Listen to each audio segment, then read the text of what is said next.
Okay, guys, I just to try. Okay, I think now it's working. Sorry, I forgot to plug off the headphones. That's why you couldn't hear me. Okay, so hello, guys. Welcome back to this new part. Of this immense analysis that I'm making about this important and huge episode of Shingeki no Kyojin, season 4, part 3 declared. It means that in autumn we will start with the part 4. I mean, we will start and we will finish with the part 4.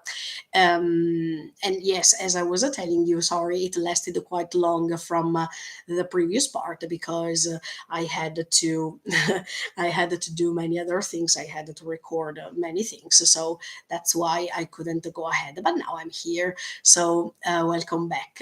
Now I wanted to go ahead with the last part that I made last time because we are approaching an important moment of this episode. So once again, if you didn't watch the episode, please don't check this analysis, of course, because I'm going to talk about the things that impressed me, the things that surprised me, and all of these things. So if you didn't watch the episodes, it's pointless for you to talk or to hear about the analysis itself.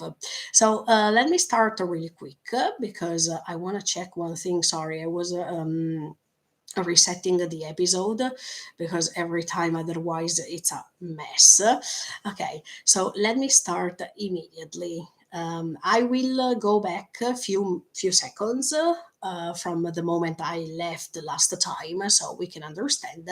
Yeah, in the previous part, you could see that Hanji was declaring Armin as the new commander. So let's see that scene and then we can proceed. Ready? Go. I hope you can hear. Yes. Here we go. Wait, let's go back. Move on. Okay, let me. Okay. Yes. Okay. Okay, we reached the here. Yes.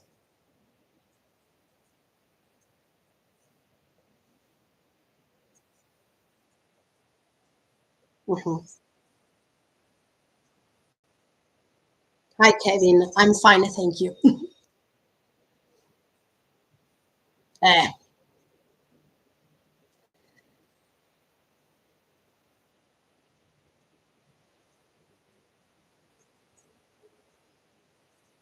oh, this is a nice sentence. I mean, she's saying Levi is under you now, so put him to work. As I told you, hi Juan, hello. So as I told you, in this part, you can see definitely the way in which Hanji decides to depart herself from all of them in such a nice way because she doesn't want them. She doesn't want them to cry, and after all these bad things happened for so many years, and especially in the last moments in which Eren decided to move away from them, the fact that she is also moving away from them, that's something really sad. So I really like when Hanji is having this attitude because I think that in the most dramatic moments, you should not um, create something, I mean, a sad atmosphere or something like that. And I think that Angie, who was always being this character that was pretty laughable, and everyone was laughing when she was having those funny moments, right? Yeah, I think that even in this case, when she's talking about Levi, for her, it's really painful to depart herself from all the others. But she doesn't want to reflect this pain on all the others. So she prefers to say, see you, instead of saying sayonara, instead of saying goodbye. She definitely prefers to move away and without saying goodbye, or just by thinking that okay, see you later. It's just the way that it's the same see you later. If you think about it, it's the same see you later that Mikasa is saying at the beginning of this episode to Eren. So it more or less is the same, right? When you really don't want to depart yourself from somebody, but at the same time you are perfectly knowing your condition, you know that when you're going to confront all those colossal titans, you're definitely going to perish, and there's nothing else rather than this. But I think Hanji is confronting this reality in the best way as a commander of some other people. And when you are the commander, usually you can't show the pain you're feeling, you can't show the fear you're going to feel, and you definitely prefer to be an example for all the others. And I think that till the end, Hanji was making something like this. She was definitely an example for everyone. So I think that as a commander, she pushed them so hard to pursue their purposes and to go ahead, even if it was really hard, even if they had to struggle, especially when she was requesting Hanji and Mikasa, Jan, sorry, and Mikasa to go against Eren, let's say. That was really hard for her to say something like this, but she was helping these characters because after that moment, you see that even Mikasa is changing quite a lot, and she is having a different vision of things. And before that conversation with Hanji, I don't think that Mikasa was thinking, okay, we have to find a way to stop Eren. She was asking her to do so as a commander, and everything changed after that because even Mikasa understood that there's no way that humanity has to collapse because of Eren. And at the same time, even Ajahn changed his view by remembering the fact that he is a part of Chosahedan. So I definitely think that Hanji helped them throughout all these, and even if it's painful to confront Eren or to kill him, in this case, Hanji is demonstrating that you never have to stop losing the trust that you have about yourself in everything you do. And even if she knew that that was impossible, what she wants to do, it's really impossible. That means to exterminate all these colossal titans and whatever.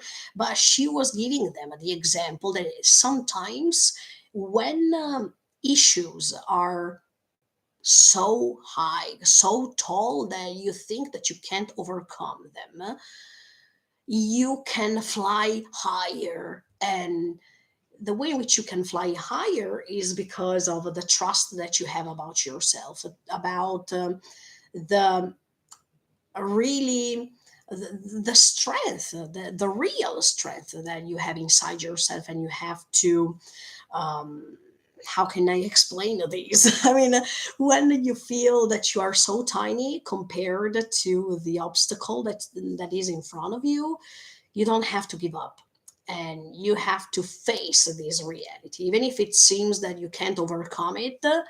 There's always a way to fly higher and see the perspective in a different way. I think that the beautiful scene that I put even in the thumbnail makes you understand this, that for a second Hanji could be higher than these colossal titans, could have had a view that was totally different. And even if she was by herself, that was a way to say, look, just for a second, I feel on top of all of you because I've always been surrounded by these walls, in which inside of these walls you were there. That means the colossal titans. But right now I am flying higher and I can see you from an upper position, and all these obstacles that are still impossible to overcome for me, that I am just a commander of a Chosahead. And now for others that are coming later, that means Mikas and all the others, it will be totally different. They will make it. So it's like as if Hanji was, thanks to her sacrifice, was just saying, okay, later it will be your turn, but don't miss the chance to reach what you definitely wanted to reach. That means a better world, or try to fight for your values that are super important. And no matter what's going to put in front of you, you are superior. You can definitely try to do something to solve these, even if it might seem impossible. So I definitely like the strength that Hanji is having throughout these part of this episode, because you're not seeing the way she's suffering to say to them goodbye, but that doesn't mean that she's not suffering. It's totally the contrary. I think that she didn't even want to say goodbye to Levi, and that's why she was saying, Armin, um, take care of Levi. It was a way not to confront this great comrade that she has always had, and a comrade with which she was always quarreling, or there was a way to discuss all the times. But we know that that was a way to create a great bond between the two. And you have already understood what I told you last time. I mean, Levi is not the type of character that is spreading love um, with words, but he can show you that he cares about you in different ways. I think that for Hanji is the same. When she's saying this sentence to Armin before departing, that doesn't mean that she doesn't care about Levi and she doesn't want to say to him goodbye, but it's just her way to avoid saying something to him, because she knew that what she said before was already painful for him. The same sentence as if we were in front of Erwin, right? So I think that that's her personal way to depart. And that was really sad. Yeah, I remember that I cried hard in the reaction. Yeah.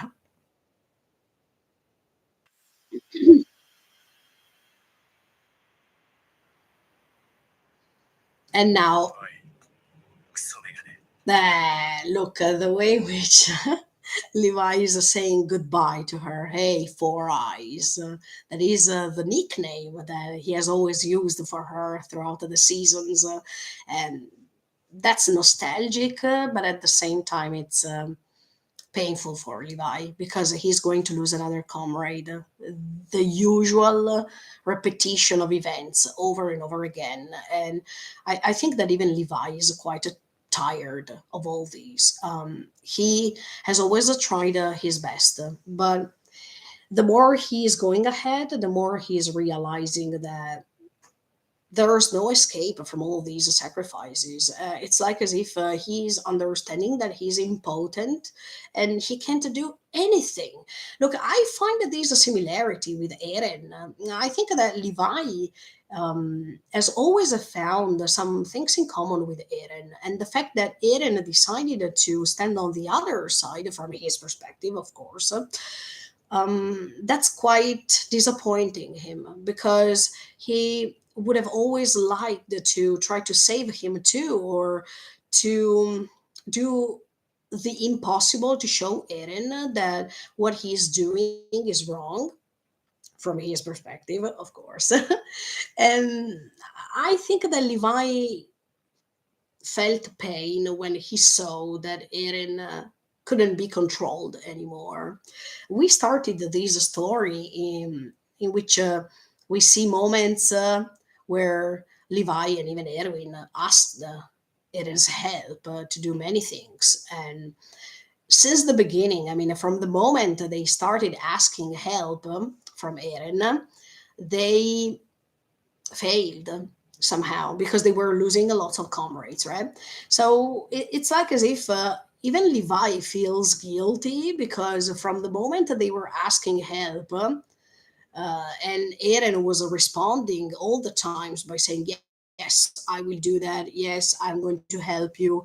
I am going to use my power to let you reach what you want to reach, especially in the case of Erwin, because he was holding that key. Do you remember in season one when they were asking him to join and they stole that key because Erwin was fascinated by the idea um, of the I mean the basement, and every time you see that they were asking help, and Eren was responding. So I think that even Levi feels really guilty of all the losses that they were facing it's because he asked the help, asked for help. That now they are in this huge situation. What if that day they were not asking help, and Eren was saying no instead of yes? Things would have gone differently, of course.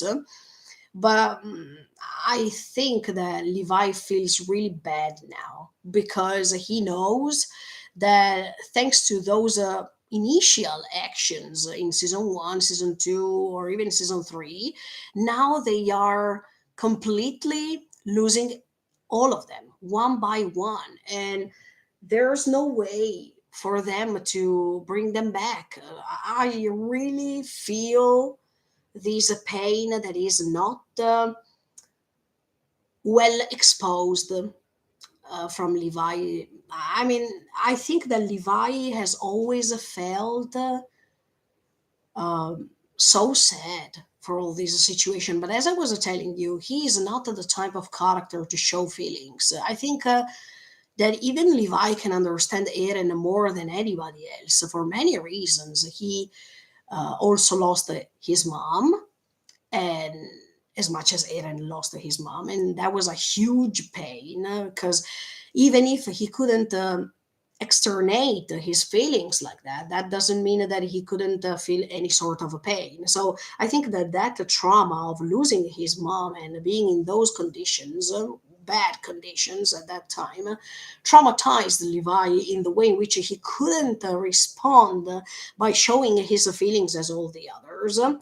So when he saw Eren and he saw how Eren reacted after all that happened to her mom, to his mom, I think that he saw a different way to expose feelings that he has never seen before.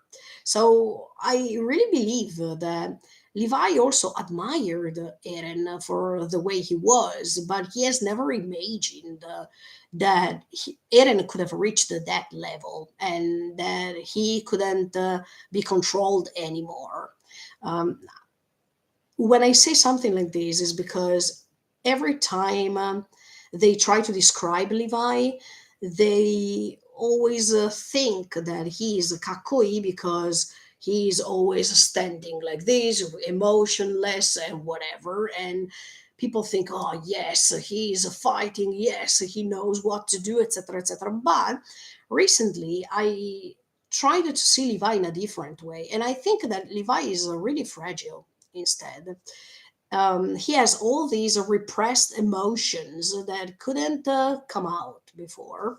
And especially now that he is confronting with Hanji for the last time, later you're going to see that he has a facial expression, or they don't even show you the facial expression as much as when Erwin died, that makes you understand that his feelings are still closed in a cage.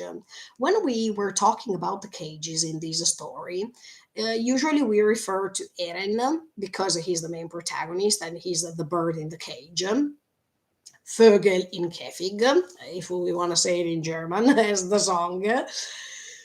But I think that all characters are confined in their personal cages. I already talked to you about this when I was analyzing that beautiful scene in which Falco and Gabi they were confronting themselves, and Falco was declaring his feelings, and you could see in an instance that the scene with the cage of a bird that was open, because in that moment Falco was declaring his love and he was releasing. All those feelings out loud without even being regretful or whatever. So you could understand that that cage was open, right? But Levi has never had that opportunity to open the cage of his feelings and to convey them. He has always tried different ways to protect his comrades by fighting, or to revenge them, or to avenge them, sorry, after they died. But he has never had the chance to say something before they died. And that makes you understand that Levi's cage is still closed. And I don't think it will open sincerely, because that's how he was. That's what he learned from the moment Kenny decided to instruct him, you know? I mean, after his mother died, it was like as if Levi was paralyzed, and from that moment he couldn't convey his feelings. That is totally the opposite from what is happening to Eren, because we know that after Eren's mom died, he was deliberately releasing all the pain that he was feeling. He was crying hard, etc., etc. We don't see Levi crying here, so that's why I'm saying I think Levi is still stuck inside his personal cage. That is a cage based on repressed or compressed feelings. And I understand him. Many times we find hard times to say what we really want to say. And especially if we regret later to have not said something really important to one of our dear people, right? So I think that Levi is really fragile. And no matter the way in which he's fighting, that is super awesome and whatever, but I think that he has this fragile side in his personality that is still taking him inside this cage.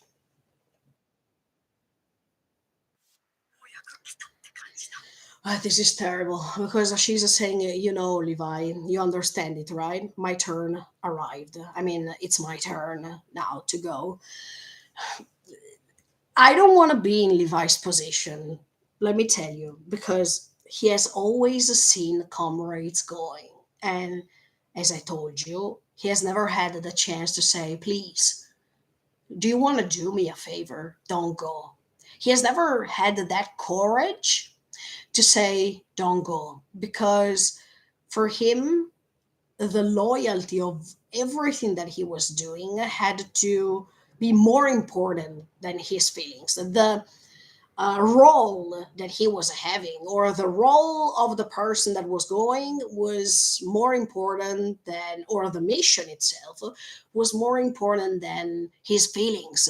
So he preferred to seal these feelings and to let them go. But we know that after they went, the problem was always the same. That means that he had to confront the fact that after they were going and they were not coming back, the pain was enormous, and he had to live together with it.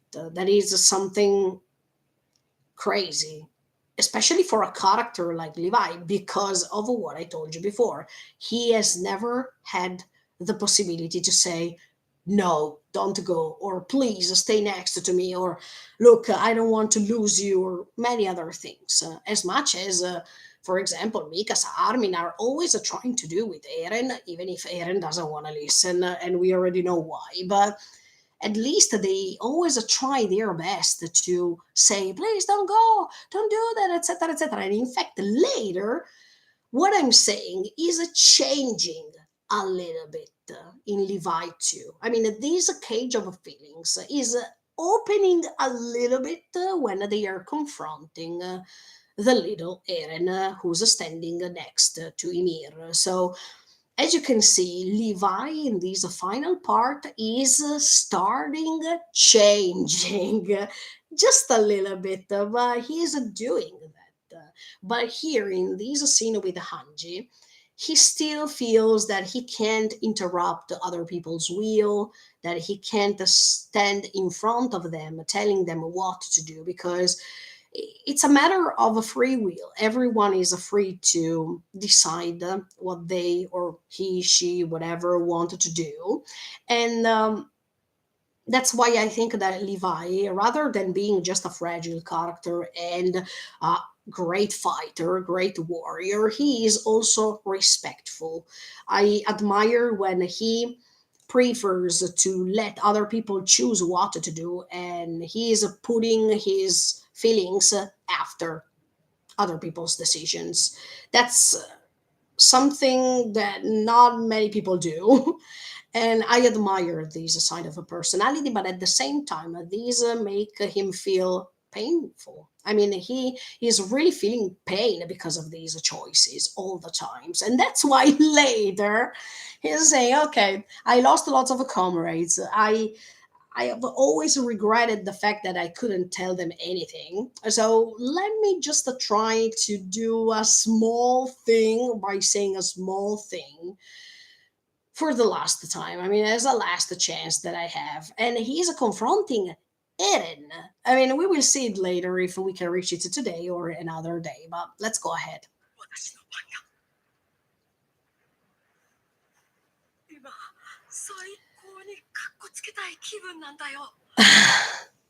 Okay, Hanji here is saying what I really want to do is to find a glorious exit. I mean, to find a way to not to regret what I'm doing. That's Hanji. I mean, that's the usual way she has to confront things, to face them. And I admire her too because of what I told you before. In the worst cases, it's better to put on a smile instead of feeling already the pain that you don't feel. Until you have the chance to do something or to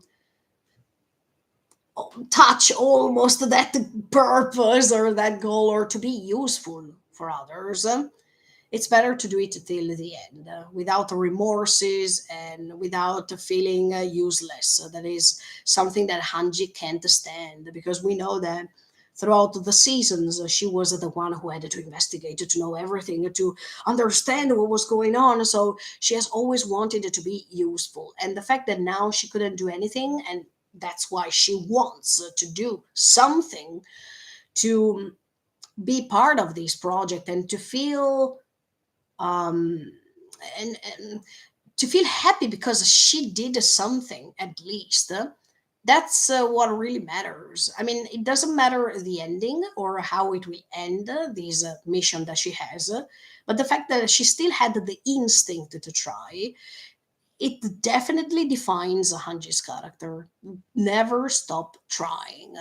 Even when in a part one or part two, she was really confused and she was feeling down for a second, that we have never seen that sort of Hanji. Now she's back because she knows her ending. I mean, she is perfectly aware of the fact that she will never be able to make it. But it doesn't matter because if these can help others and if these can help her going back to what she was, that makes her feeling happy because these are the last instances of her existence. So why not go back to what I was before? I mean, the usual me. It's better to be yourself no matter the circumstances, no matter the risks. And I admire her for the courage that she was having right now to say, look, I want a glorious ending. I mean, I wanted to die, let's say in other words,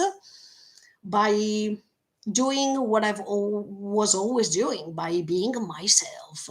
And I think that this description of characters is really essential to let you understand that the differences in characters and the way they are approaching to difficulties. I mean, they are not all the same, you know. And the beauty of this story is that you always have different characters with a different way to approach life, to approach uh, difficulties, to approach obstacles, to approach uh,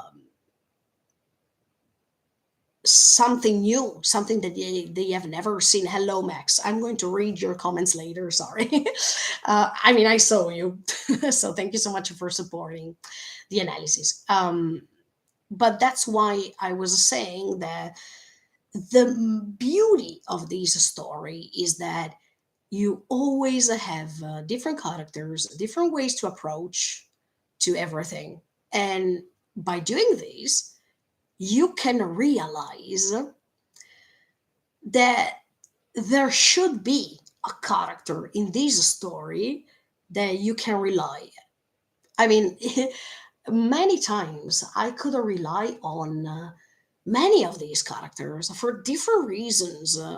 So we can't have, okay, even if we have our favorite characters, yes, but somehow this story gives you the possibility to say, oh no, he is my favorite character, but I can find myself even in the other character, and even in the other one, and even in the other one for these reasons. So the beauty of these stories that nothing is so certain, nothing is obvious, nothing stays as it is. And yeah, nothing is certain. The beauty of these stories that you can change your mind about characters in few episodes, and you have never imagined something like this, because usually when we watch a story, we already know more or less how the characters are, and you already know, no, come on, I will never like that character, I will never sympathize with that character. No, the way in which in this story you can understand that you can feel empathy even with the characters that you have never imagined before. Maybe out there are people who hate Levi, but or they have hated Levi, but once they were learning his background story, already at that time people were changing, and they were saying, oh wait, Levi is not just the kakoi fighter that is always saving the situation more most of the times, or that he's avenging his comrades. No, you could see that there's a fragility that he had at that time when we discovered how his mother died and how bad his conditions were. You could see another side of him that was never shown before. And even if at that time he was not crying at all, you could feel empathy for that the small child put over there in the corner of that room that was simply disgusting. And you could perceive the loneliness, the fear, um, the the inability to speak, to say something, the trauma, the difficulty to create bonds, because Levi, I think, that he has always been afraid of creating bonds later, because he has always had the trauma of losing all these people. And in fact, that's what happened with his mom since the beginning. I was thinking about this lately, because from the moment in which he lost his mom, Levi has never was always fearful to create bonds, because what if they disappear later? What if it's a happening of the same thing that happened with my mom, or even when Kenny disappeared? When you see that the scene in which Kenny is dying, and in which Kenny is explaining why he departed, and who he was for Levi, because Levi didn't even know who Kenny was until that moment, that you see that Levi is saying, ah, at that time you abandoned me, or something like that. That makes you understand that Levi still remembers the moment in which he was abandoned. And the first person who abandoned him was his mom by dying. So, as you can see, he has always had this trauma of being abandoned because other people died. And that's what happened throughout all his existence, to be honest. So, he has never had the chance to stop people from dying or to ask them to stay. That's something terrible that I mean, I feel close to Levi because of this, because I also am afraid to lose dear people. I am always afraid of knowing my reaction when my dear people will be gone. And I will always understand Levi because of this fear of being abandoned. And this makes you understand how fragile this character is. So, okay, let me just read Max's comments. Thank you so much, Juan, for your beautiful comment. Thank you. Max, I really like how Attack on Titan really grabs the concept of a justification. Yes, and throws it out of the question. For Isayama, justifications are excuses, and whoever tries to justify itself is probably more in the wrong than someone who doesn't bother. Yes, I agree. Someone who cares more about the results, no matter how horrible is its actions can be. Seeing beyond that. This can be seen as early as Levi's will to stop trying to doubt himself and what he can choose. But he is one of the few who isn't judging him. Yes, I agree, because he's too focused in his own persona goal to judge someone else who is doing exactly the same. Yes, I agree. Because, yeah, by connecting with what I was trying to say before, yeah, even Levi has his purpose, and he's explaining it immediately later after Hanji's death, when he's saying, "Please give me your strength. I have to kill Zeke." Okay, the purpose is that. And he had already lost Hanji when he's saying something like this. But the point is that that goal, if he can kill Zeke, he can avenge, in his opinion, all the events that happened from the moment Zeke appeared. Because we remember that in season 2, episode 1, um, Zeke was already killing some comrades of the Chosahedan. So they got in touch with the idea that Zeke was the culprit. Okay, so from that moment, I think Levi was thinking, let me kill Zeke, let me kill these beast titan that I see, because every time that he's appearing, he's creating lots of mess. So I don't think it's just because of Erwin's sacrifice. I think that by doing what he's trying to do, he's trying to avenge all the comrades except for Erwin, who lost their lives because of Titans anyway. Because even Petra and all the others in season 1, they were inside of the forest, but they were confronting Annie. In this case, many people are saying, why Levi doesn't want to kill Annie, because Annie killed Petra and all the others. I mean, these are four comrades of Levi in season 1. So why doesn't he feel vengeful even towards Annie? Yes, this was something that I've read many times. I think that he didn't want to kill Annie because of the way in which sincerely she was reapproaching them. I don't think, okay, I don't know if Zeke would have done the same if Levi would have excused him, or he would have said, okay, I don't intend to kill him anymore. But the way in which Annie, thanks to her insecurities, could approach them little by little, and then after what happened over there, because there was that immense discussion around the fire in that beautiful episode, that is one of the best episodes in my opinion, because around the fire you can disclose your troubles, your sins, your pain, and everything. So that moment in which they were all around that fire could make the difference, in my opinion.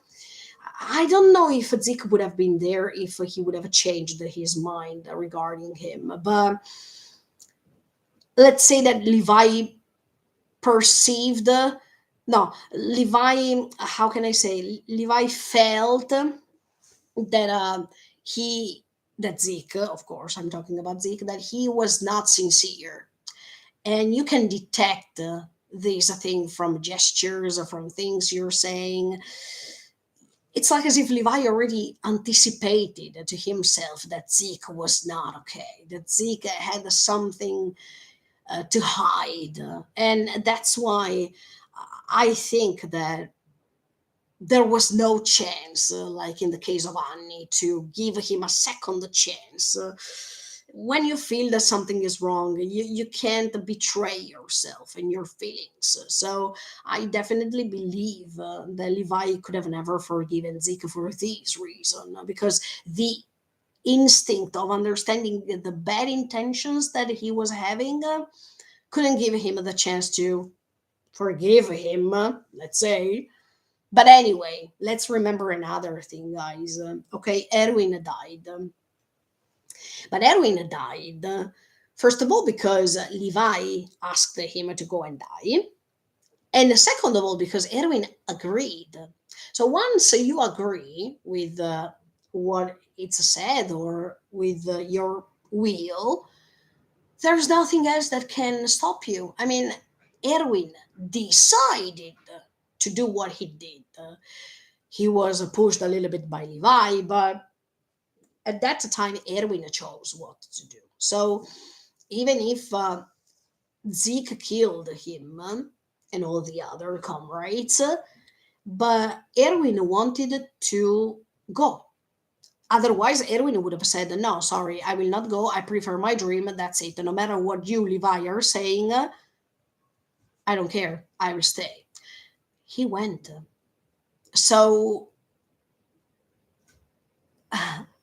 even if I'm saying something hard to say, but we can't give all the fault to Zeke, if we have to be honest, because Erwin decided to follow his free will and to go and die.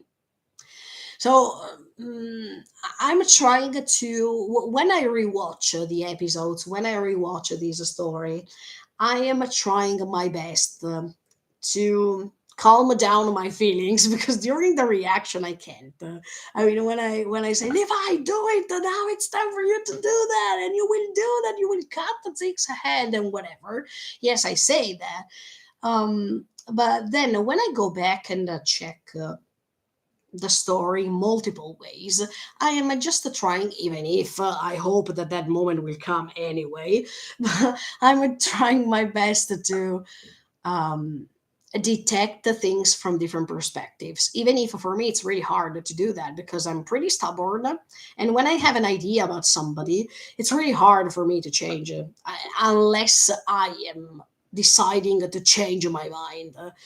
I am not influenced by the outside. Usually I take care of what I think. So it's really hard for me to, to say, okay, I changed my mind. But in this case, with this story, I also tried to explore myself by doing something that I usually don't do. And that's also thanks to this story itself, because the story helped me to see different perspectives for the first time. And there are so many. I mean, these perspectives are so many. And every time you have to confront each of them, and try to put yourself in these characters' position. Of course, after you do that, you decide, no, yapari, okay, at the end of the day, I don't like that. Or, okay, I discovered another side of this character. I might agree. It's different. It's also difficult to do so. But that's why this story is great, because you understand that each of these character has a purpose. Each of these character had a dream or has still a dream, and it's like as if we are slaves of dreams. I connect with Kenny, yeah, because when Kenny said that everyone is a slave of something, yeah, you can also be slave of dreams. Like in the case of Eren, he's a slave of that dream that he couldn't reach as much as he thought. And after that, he felt disappointed. So, if we are too much slaves of dreams, there is the probability that you can feel disappointed and then you discover that your life was completely meaningless based on a dream that never existed. But you can be slave of many things. In the case of Levi, he is a slave of this revenge that he has to pursue, that he has to perpetrate. And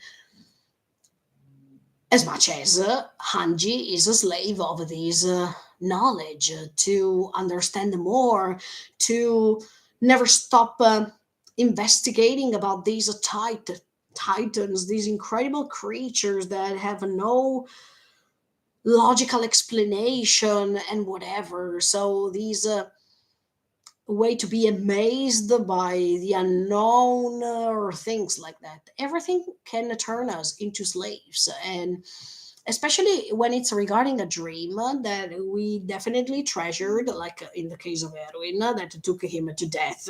Yes. But anyway, this importance of the dream that can influence your entire existence, it's terrifying if you think about it, because it makes you understand that rather than that dream or those dreams that we have, it seems that we are just living for that, and we are not living for anything else. That's more or less what Levi is trying to do now when he's trying to reach Zeke and kill him. But I'm like, okay, if Levi survives, what's going to happen? I mean, after he will kill Zeke, I hope that he is not feeling empty inside. I really hope that. I mean, I hope that after that dream that will come become true,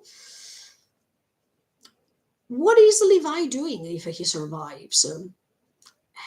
At this point, look, if I have to think about it honestly, I think that Levi has always been there to guide others. He was guiding his subordinates in the forest, and then everything went wrong. He was guiding others in missions. He was trying to guide Eren for the best decision to make, etc., etc. We know that Levi felt as if he had a little bit of experience, and to convey this experience to others.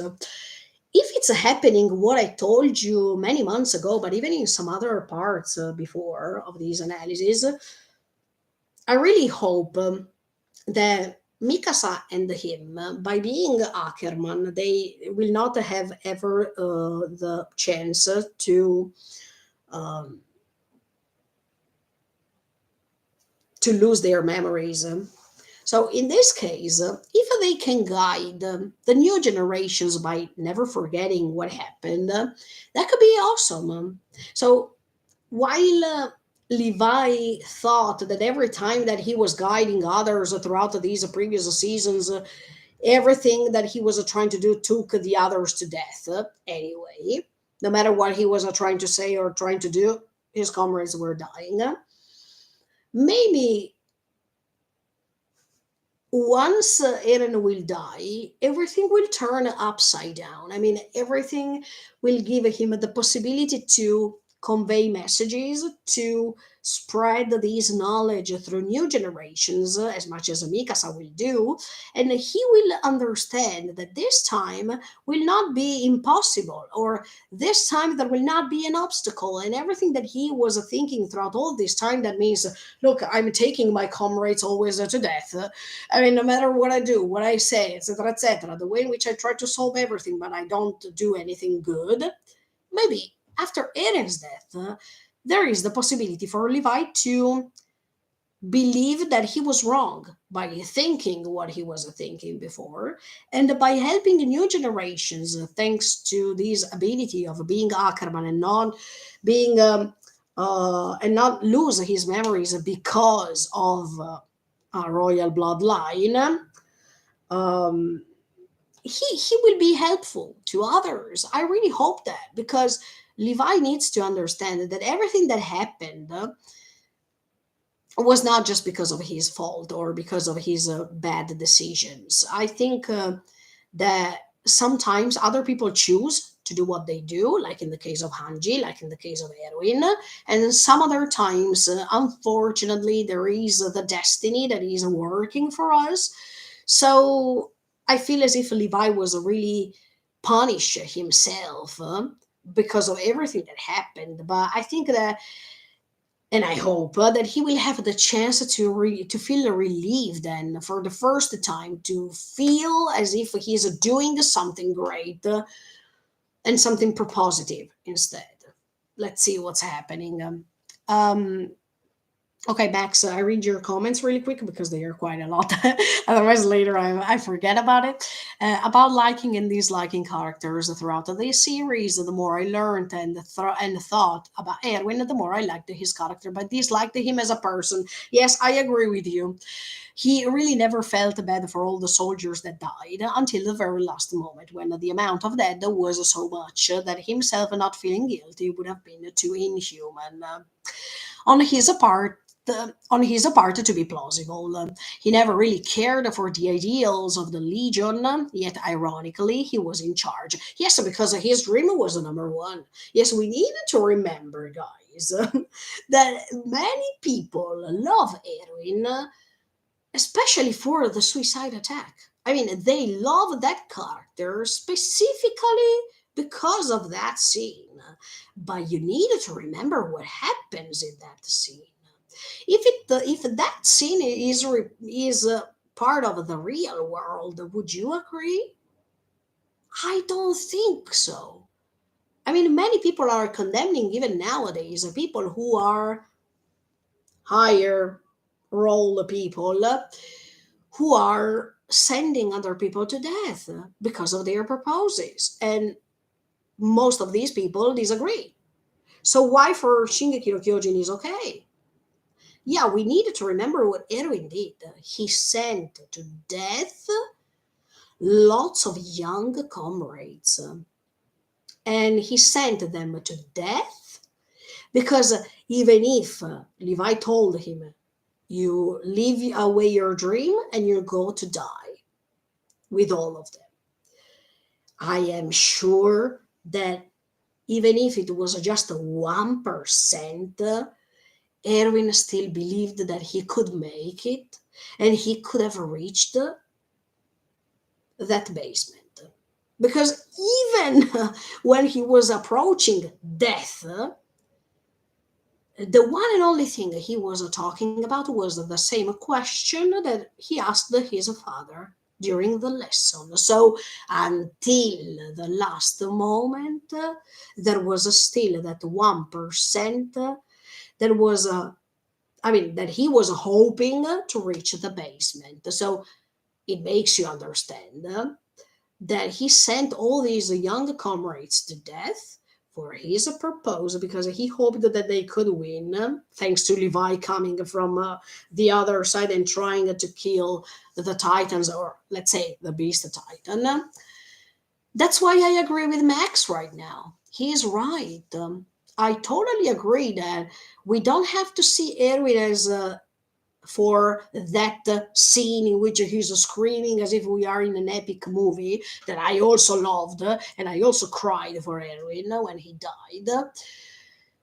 But we needed to remember what he was doing because that's what matters too, you know.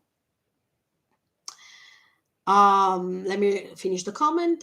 He manipulated the Legion and took advantage of their desire of freedom. Yes, Max is totally right. Just to heal the wound of his inner child. Yes. This is why I love him as a character, but I think he ends up being an evil person, at least until before his sacrifice. Yeah, because do you remember when he was in his bed and he was laughing at a certain point, and Levi was saying, "Why are you laughing?" And he explained, now the dream is coming closer. I have these other ideas after we discovered this and that and that.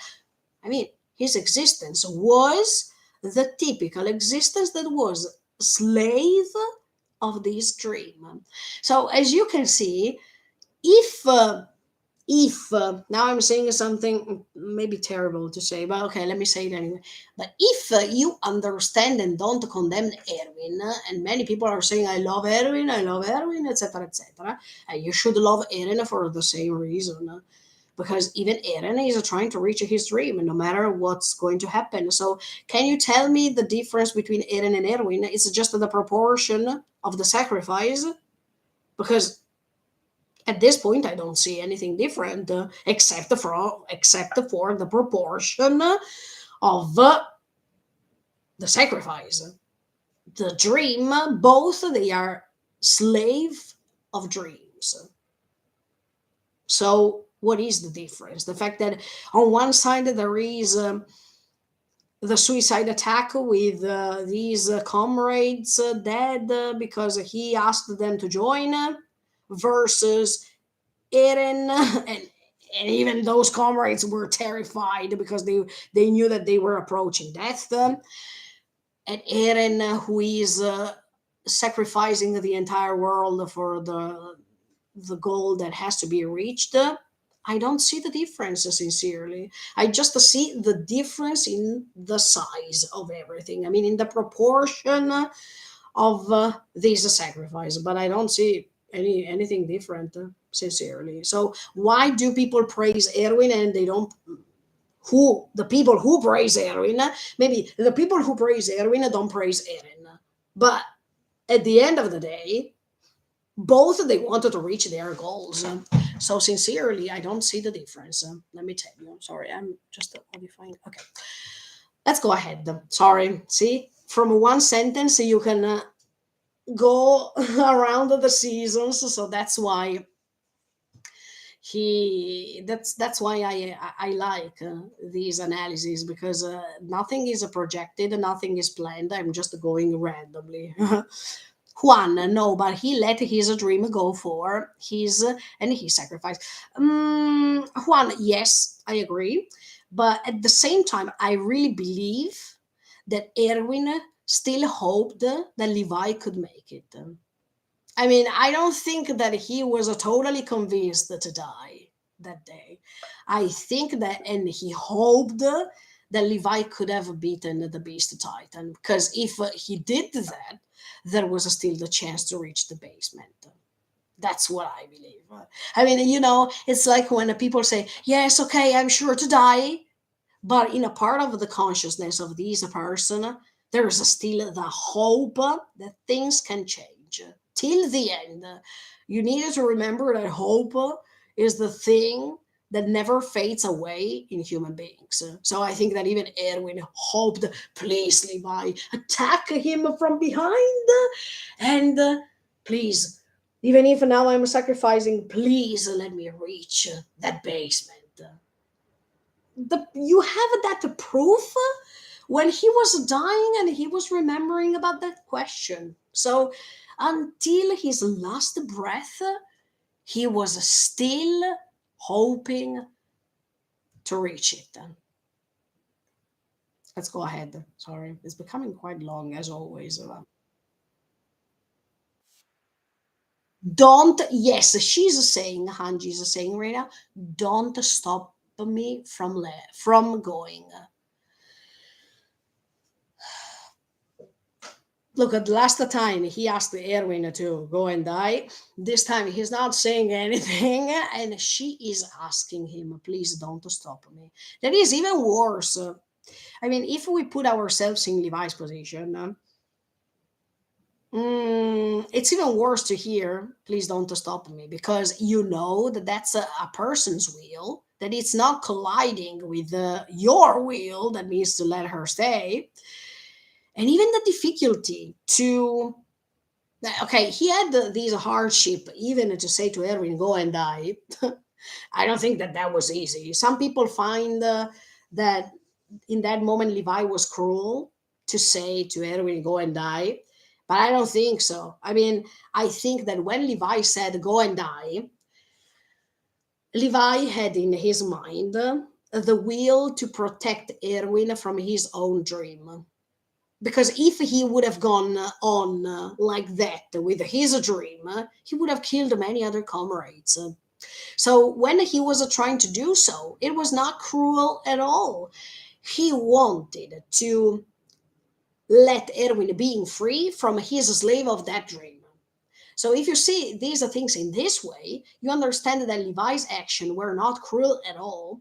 And by sending him to death, it was really painful for him, but it was also sort of a asking Erwin to be free from it. So as you can see, there's a freedom from the dream that you have, the freedom from the cage that you have, because for Erwin, that dream was a cage.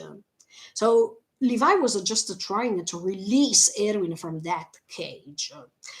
And I really like that. I mean, I really like the idea that by saying go and die, actually, that was a rude way to say things. But we know that Levi doesn't know how to put words into a sentence that can seem full of affection.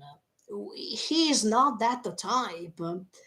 So even in this case, when Hanji is saying, "Don't try to stop me," it's really hard to hear because that's why he is feeling more, even more pain than usual. Because I think that now Levi was even ready to say, "Please, Hanji, don't go," or just "Don't go," without "Please, Hanji," just "Don't go." But Hanji stopped him already. "Please don't tell me that I have to stop going." And it's even more painful because I think that Levi could have tried to convey his feelings, but at the same time, how can you go against one person's will? It's disrespectful, and I don't think that Levi is disrespectful.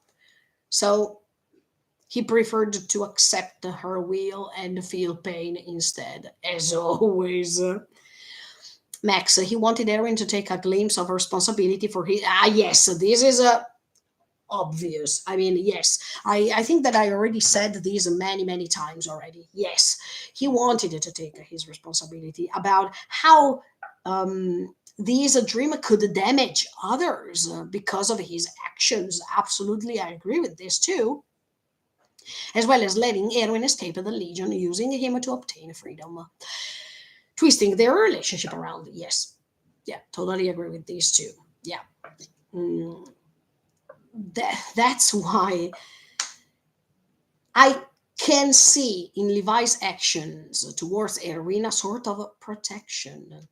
Because even if the ways of what he was saying were considered rude, but I can see a sort of a protection towards Erwin. Because Levi was even tired to see how slave he was of his dream and how these could cause lots of dangerous actions and things that couldn't go back as before because of this dream. So I think that in this final part, we could dig inside Levi's character even more. And it's always done in this soft way. I mean, it's not so um, direct. When Isayama is trying to let you understand Levi's evolution in this story, it's always done in this soft way. I mean, in a way that is not well depicted, well described. I mean, something that you can detect even if you don't stay there to understand the things. No, it's like as if you are taking a knife and you are smoothing it like little by little. You can see things, but they are not so straightforward. I mean, they are not so direct. And I really like the way in which he is describing this character in this soft way. So you can use the same way to approach this character. I mean, you can use it this way, like Levi is telling you his story in the same way. I mean, the way in which you're approaching this character is directly proportionated to the way in which this character is showing us things. The fact that Levi doesn't want to reveal things, but at the same time, in the slightest way, you can understand how he is. That's so beautiful. Let's go ahead. I see. If you check the eyes of Levi, I mean, in this moment when Hanji is saying, "Please don't tell me to stop," he is like this, and then there is the usual glimpse of an eye that Levi has when he knows. that we are approaching something dramatic. He did the same. I mean, he did the same with the eye, even when he was almost trying to kill all his comrades who turned into titans in that forest thanks to Zeke. So, this way to communicate his feelings thanks to eyes, marvelous. I mean, I love that. Because, yes, we know that they are saying, I mean, people say the eyes are the mirror of our soul. Yes, now more than ever. So I think that, yeah, that moment was simply awesome, in which you see that once again, Levi could have had the opportunity to stop her. But once she's explaining that it's better not to do so, the resignation, the acknowledgement of everything that is happening in on Levi's face is priceless. You understand that he understood. There's no way back. I mean, Hanji is going to die, and I can't do anything to prevent this from happening because she decided to go, and I can't ask her to stay because, yes, look, in this moment, it came into my mind the moment in which Levi and Eren were inside of the forest in season one. And I remember what he was suggesting Eren to do. He was not saying, I'm forcing you to come with us and not to transform. I am asking you what you want to do. It's your choice. You have to decide what to do. I can't tell you what's good and what's wrong. You have to make a choice. And here, Hanji is doing the same. But by hearing what's Hanji's decision about what to do, Levi already knows the ending, or he's understanding where we are going because he faced these moments many times in his life. So even in this case, he is letting other people choose what to do, no matter the consequences. And at that time, Eren didn't decide to transform.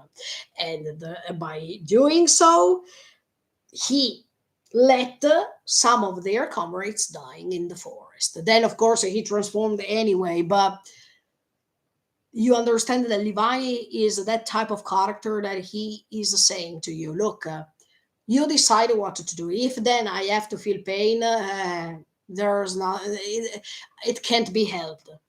I will do that, but it's your own choice. He's not stepping on you by choosing for you. The only time in which he chose for others was when Erwin, I mean, he was said, go and die. But even at that time, listen, guys, Erwin could have said no. I mean, I hear what you have to say, and then I say no. But he said yes. So even in that case, Erwin decided what to do, not Levi.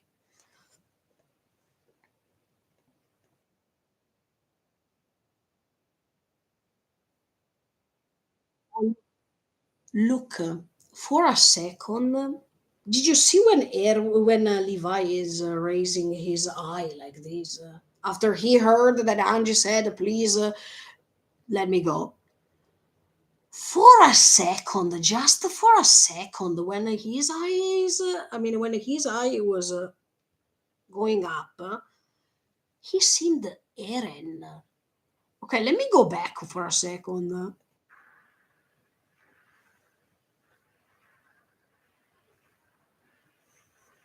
Look, he seemed Eren when he was saying to Mikasa and Armin, I've always hated you and all these things. Sorry, it was trembling because I touched the chair. That was the same face. I mean, the same eye that's like, I feel so pain right now, but there's nothing that can be helped, and I have to let her go.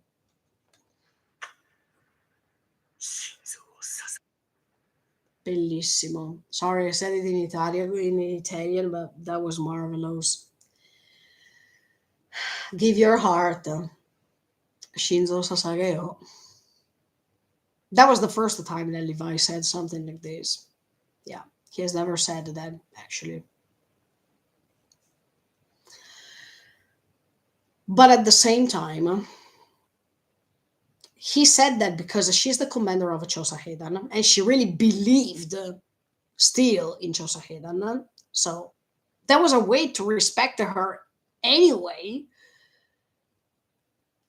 But at the same time, look, I felt as if he said it ironically speaking. That means, Shinzo Sasageo. That means you'll go to death. You know that already. Give your heart till the end. Because that's the motto of Chosahedan, to give your heart fully. So if that's what she really wants to do, he can't stop her because she's going to give all her heart for the things that she has always wanted to do. That means to go and see the Titans and to approach them, to see that mysterious view in front of her eyes, and to feel happy for that. Um, of course, he's saying this even painfully speaking because he is going to lose another comrade because of these story. I mean, because of these titans. Titans for him are like a curse from the beginning. He lost so many comrades because of them, and after that, when he discovered that human beings turned these people into titans, I mean, even human beings are a curse for him. So he's totally trapped into this world of incoherent things, in bad things. And I think that even Levi is so tired. And let me tell you, I'm happy to see that he's standing right now because I've always thought that Levi couldn't stand anymore, that he was forced to not walk anymore. But now that he can walk, wow, I am surprised, but I'm really happy to be honest with you because now that even Hanji will go, at the end of the day, Levi will still be there. And let me tell you also this: even standing once again and to feel everything that bad that is going on, that's another curse. Because I think that at a certain point, Levi thought, okay, let me die in peace. I don't want to hear anything anymore. If that's a something that I can achieve, that means a freedom by not hearing anything anymore. Let me achieve that. But no, he's still standing. That means, oh no, these curse will never fade away. These curse is still there and I have to go through it until the end. This is something that amazes me because it makes you understand that you are not choosing when to die, but your destiny decides to do so.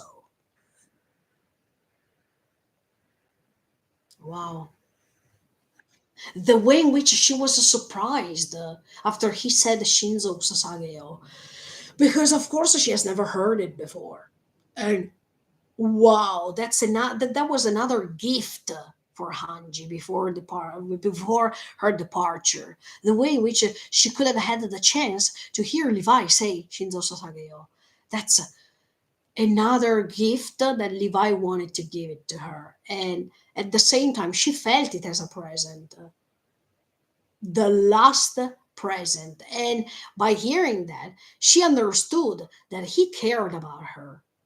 It was a way to let her sense the affection that he is feeling for her without even saying other words because they were not needed.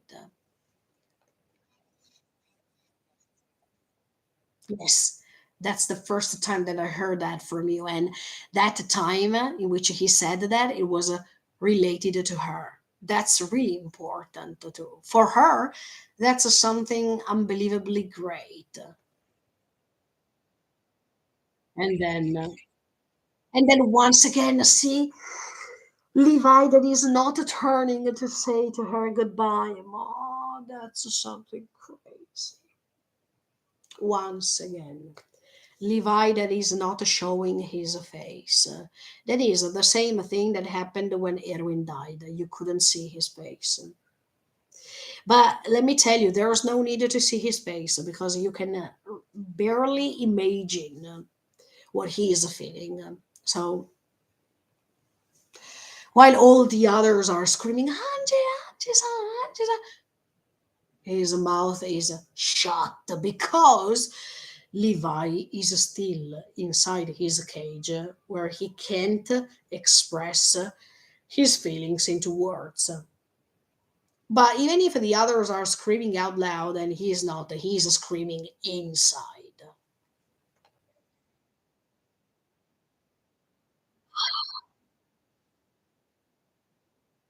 Look, I like even when the Mappa Studio in this case decided to let a Hanji use the ODM through the buildings because it's a nostalgic way to represent what Chosa Heian was and to let you understand that they are showing you one of the most important characters of this story ending her life as if she is going on a mission that is the way in which she dedicated her heart to all this.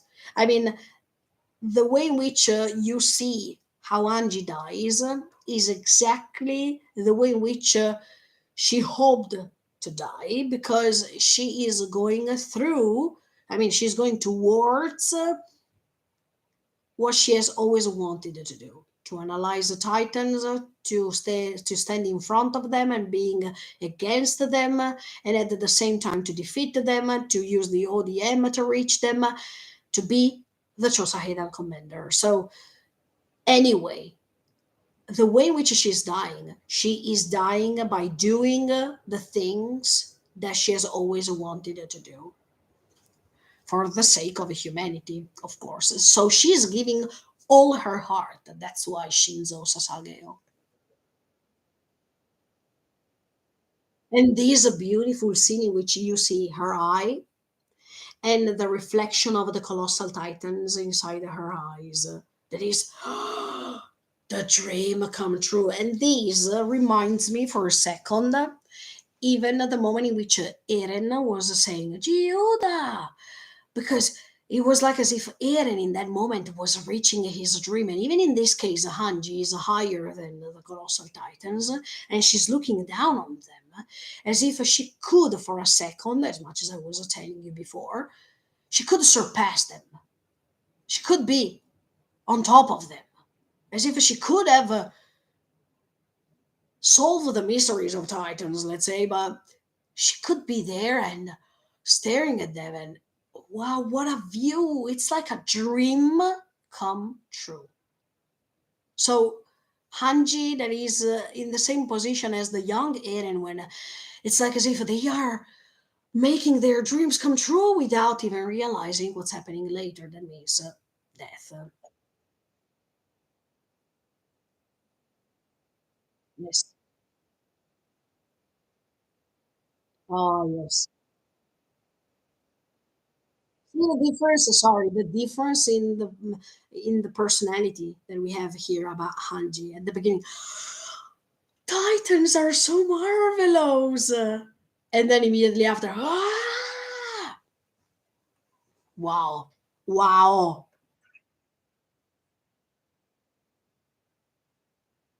Thank you for the music because this music is amazing. It's really sad.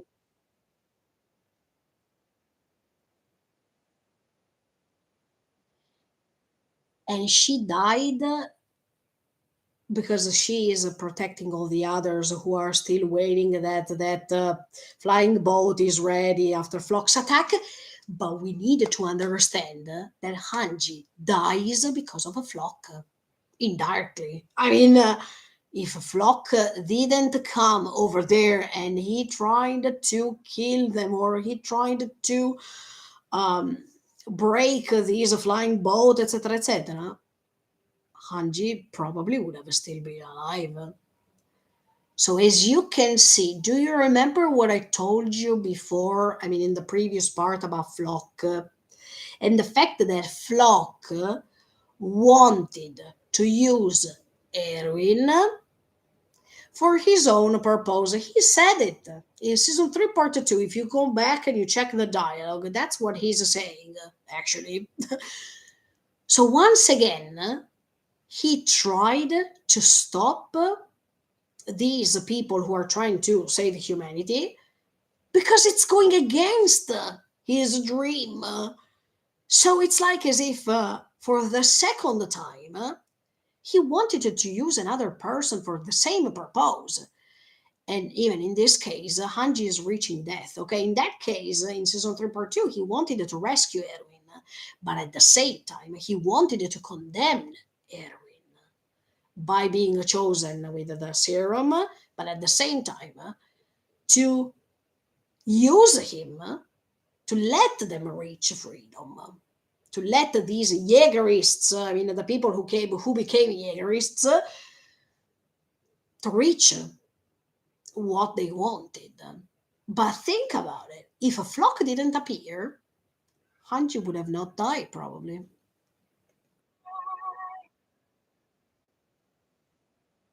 Oh, bellissimo, ragazzi. Guarda, the way in which Mappa was creating this scene of Hanji between the titans that go up and down around, marvelous. Wow, wow. Mm. Now that I rewatched it, it's even better. Let me tell you. I mean, during the reaction as I was trying to catch everything, but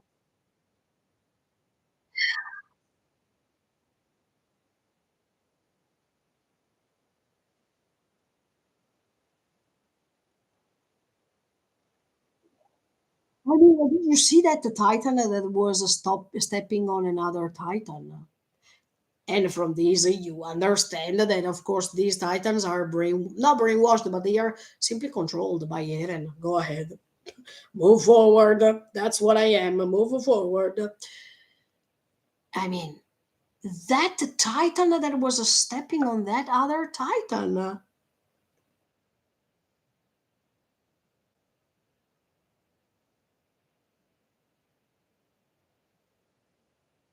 Angie, we love you.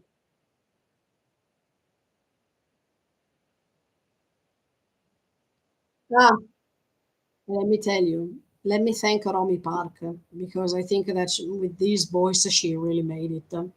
I was so happy to meet her last year. What a great opportunity! But at the end of the day, I want to thank Romy Park because every time she is dubbing, marvelous, unbelievable, unbelievable.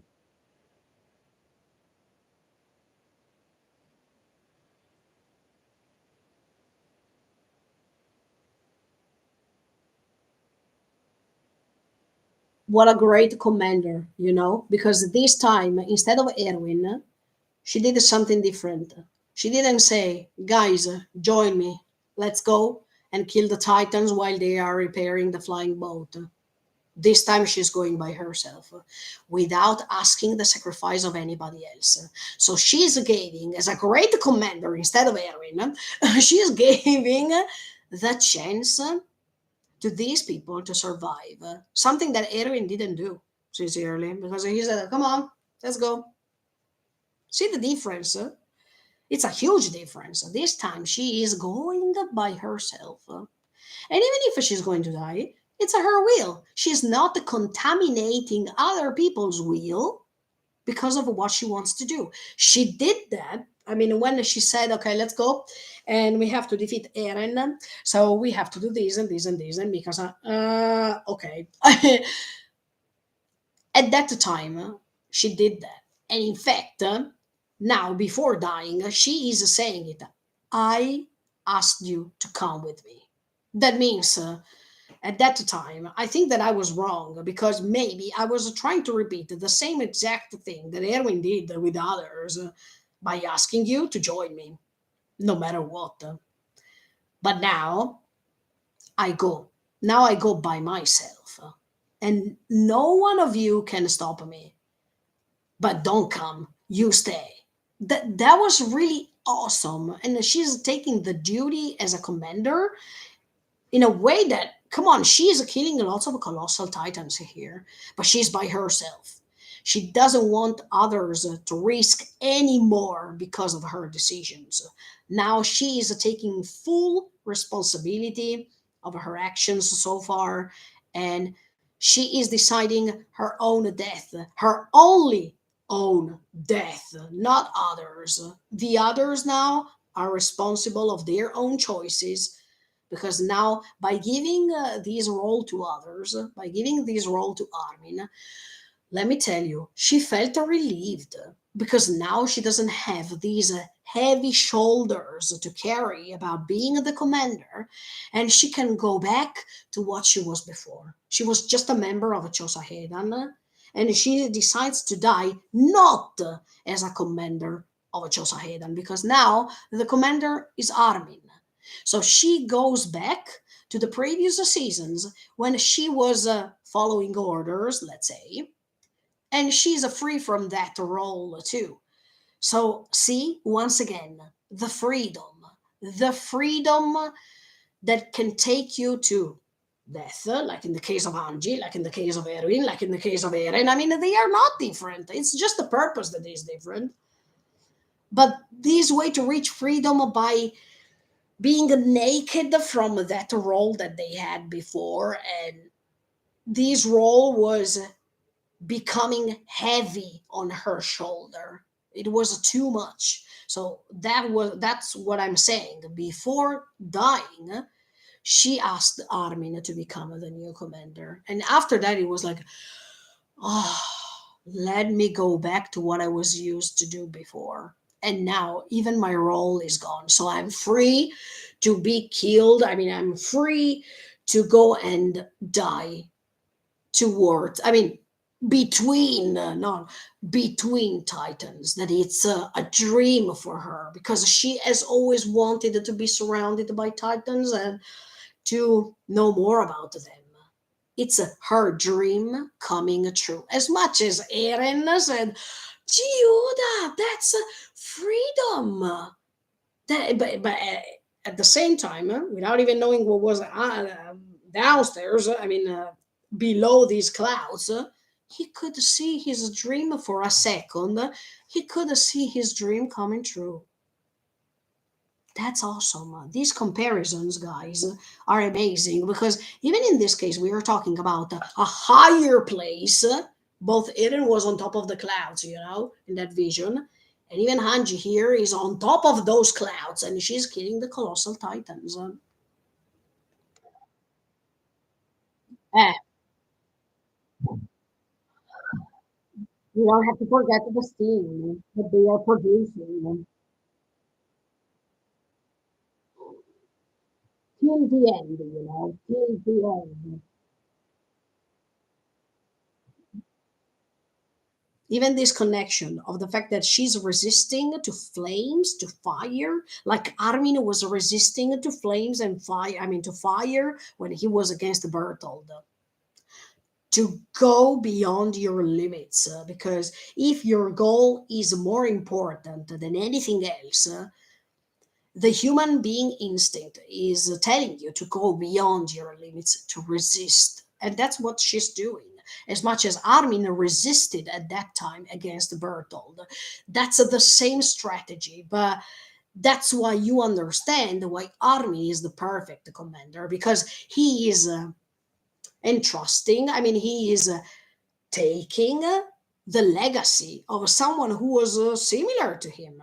That means a person who wanted to go beyond his limits, who always wanted to try the solution. So, as you can see, from one commander to the other one, there is always a sort of legacy that is given to them. And I think that Armin was the best choice, let me tell you. Nothing to say.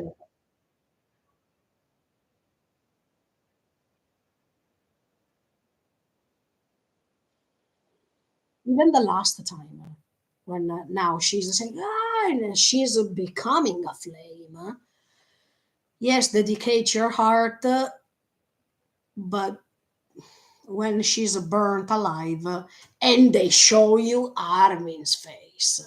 Look, we are now in minute 32 minutes and 37 seconds. As soon as she's burning, the first face they show you is Armin. That is the person that can understand her best because he also burned alive. So he knows how it feels like. And even at that time, that was against a colossal titan. So the previous commander, the new commander, same experience, same feelings. Isayama, I love you. Let's go ahead.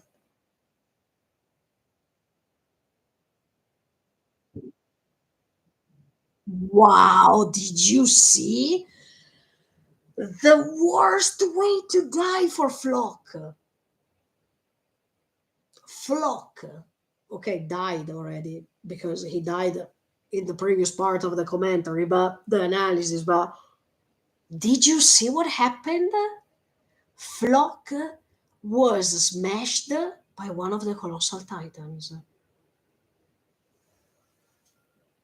Contrappasso dantesco. I mean, Dante's Divine Comedy, contrappasso. He struggled so hard to let these colossal titans reaching the other side of the world to rebuild the alien empire, and then his body is smashed by one of the colossal titans. Oh, Dante was right. Dante was right when he was saying that that sort of karma is going back to you somehow, or that what you did in your life, then it can be reversed. It can be, I mean, it can happen the contrary of what you did, but in the worst way. Okay. I don't want to say that, but I think that even Isayama read about Dante, in my opinion, because this scene is everything. Even if he was dead already, but to see that one who fought so much to stand on Eren's side as a Jaegerist, and who deliberately approved this Jinarashi, that means this rumbling, that is dying because of the same thing he wanted. Unbelievable. Look at these. I love these things. I mean, I love the connections that are in this story because the more you watch this story, the more you can detect other things. Zayed, hello. I hate him because he was the reason of. Ah, yes, I said it before. Look, I said it a few minutes ago. I think the director put that. Ah, okay. So in the manga, Juana is not there. That scene. Let me know. Anyway, after the story is finished, I will read the manga. I will unpack the manga together with you. So don't worry. Anyway, Zayed. Yes, I agree. I said it a few minutes ago. I mean, if Flock didn't appear, Hanji could have been still alive.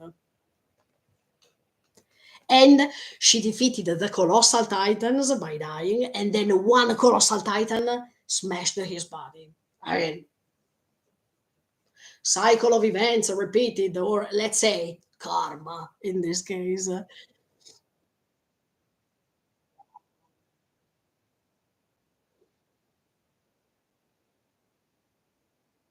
Mamma mia. Look, a few seconds. When you see that this flying boat is going, it's like a bird that is flying away. Freedom. So beautiful. So beautiful if you think about that. I mean, she was giving them the chance to fly away. That means to be freedom from all of that. And at the same time, inside of this flying boat, they are all crying. So even in this case, what kind of a freedom are we reaching? Are we sure that we can be free? It's always the same question. The same question that Eren asked in front of the ocean. After all this mess, are we sure that we are free? No. No, we can't be free from pain. In life, until we live, we can't be free from anything. We are always inside of our personal cages or inside of cages that are built by society. So we are never free. And even if we believe that we are not. The beautiful scene in which you see that they are inside of this flying boat, that it should be something great because they are flying. They are flying from even the vision of seeing someone dying, and they are flying away from colossal titans. Permanent. It's not something permanent. I mean, later they're going to come back and defeat these colossal titans. Let's see how in autumn. But the way in which this flying boat is represented, and you see Hanji that is falling down like this. Ah, wait a second. Wait a second. In the opening of, in the first opening of a final season, My War, you see birds burnt that are flying down.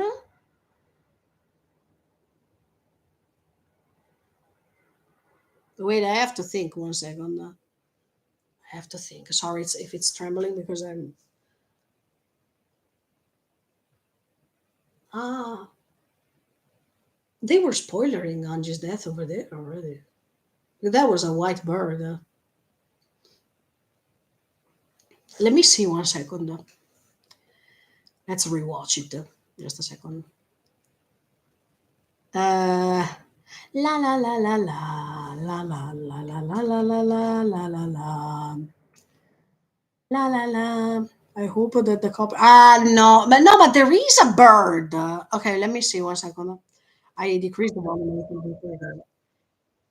Let's see if there is a bird. In the meantime, I'm talking so for the copyright. Ah, yeah. Okay. Let me decrease 1 second. Hey, see? Ah, yeah. No, no, no, no, no. I'm making a cover now. Ma see? Yes! These birds, then you see some colored flames. I think they are flames.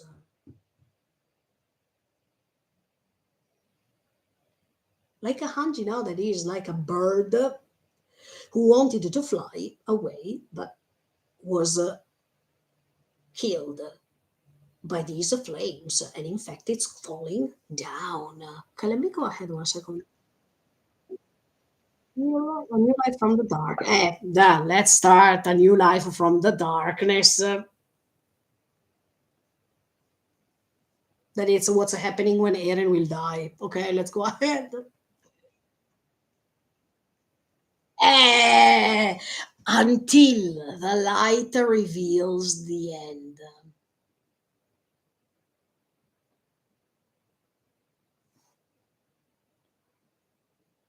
Until the light reveals the end.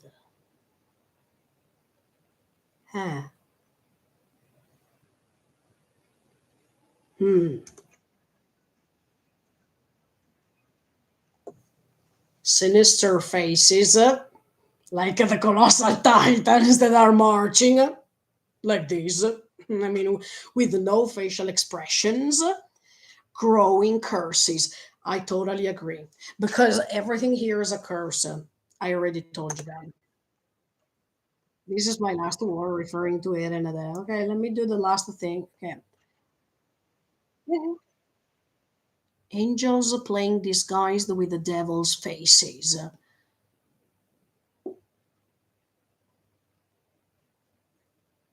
And that's Eren, of course, when he is pretending to be what he is not. Okay, let me go ahead.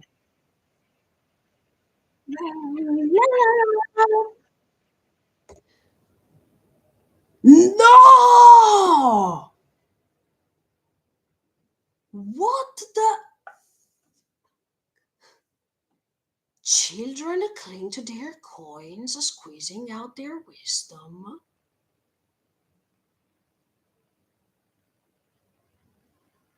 No F way. Is this connected to Ramsey?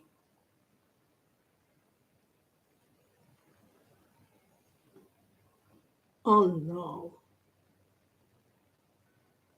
And in fact, I didn't understand this sentence at that time when I was hearing the song. That's Ramsey. cling to their coins. Let me see. At the beginning, did they lost some coins? Oh no, F away. For a second, c'ho tomato con sé. Wait a second. But I have to rewatch 1 second. There's a scene of a Ramsey that is losing the coins.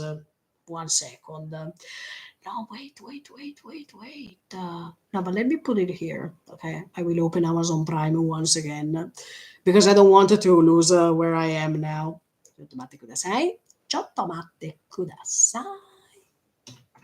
No, I can't believe it. But that's why I couldn't understand. No, wait. Let me go back. That's why I couldn't under. But they are coins over there. They are coins, aren't? Oh, wait. Okay, let me go back. Please tell me that they are coins. They are coins. Now I'm trying to coins. Okay, there aren't even bills, but they are coins. Okay, let me see when Ramsey is attacked and he's going to die. Okay, I think it's around here. No, coins, coins, coins. That was a spoiler, yo. No, I'm shocked. Now I was. Now I was. Let me go ahead 1 second. Ramses is taking the coins, yo.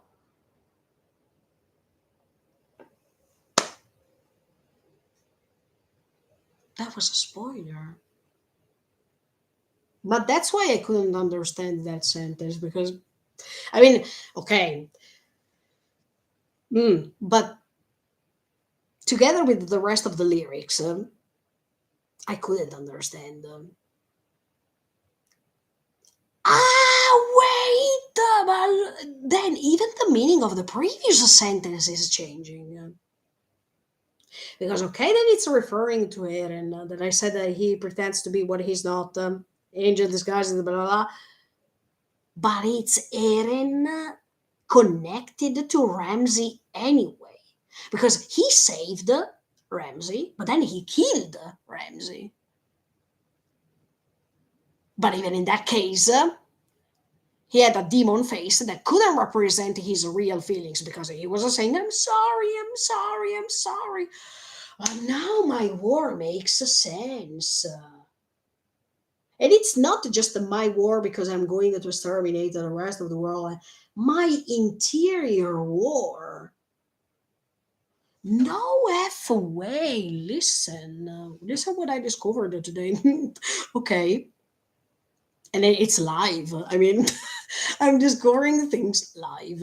Okay, that's better for you. I mean, in the case you understand that it's all raw here and it's not something planned. No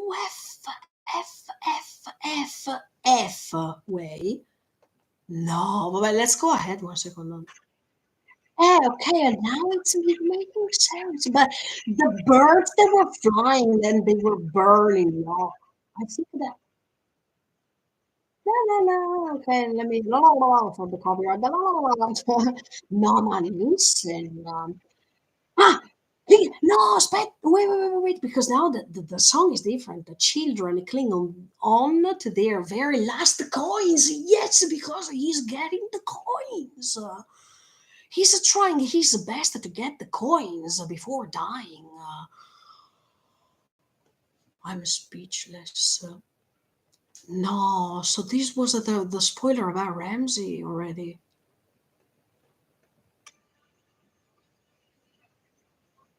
Destruction and the regeneration. You are the real enemy.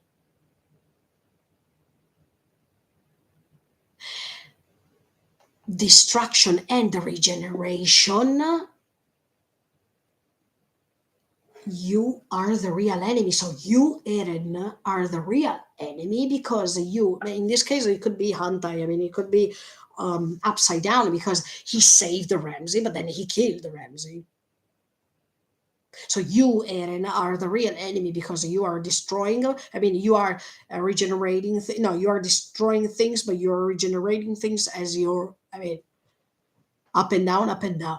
No, but this story, but these openings, yo. But anyway, there were the birds flying down with the fire. No,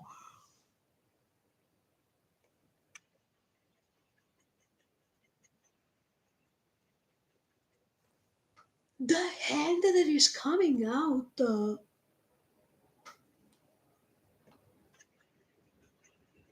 no, no, no. The hand that is coming out. I think that the hand has the coins. You know. But that's a Ramsey that is dead.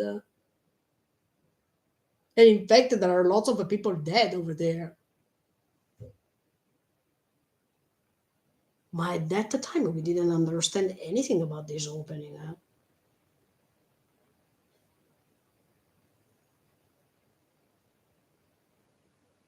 At that time, we didn't understand anything. Now we understand that it's opening. It's like ending a two, because with ending a two, we didn't understand anything until we watched the pact with the devil. Let's say no f way. There was even the rumbling anticipated over there.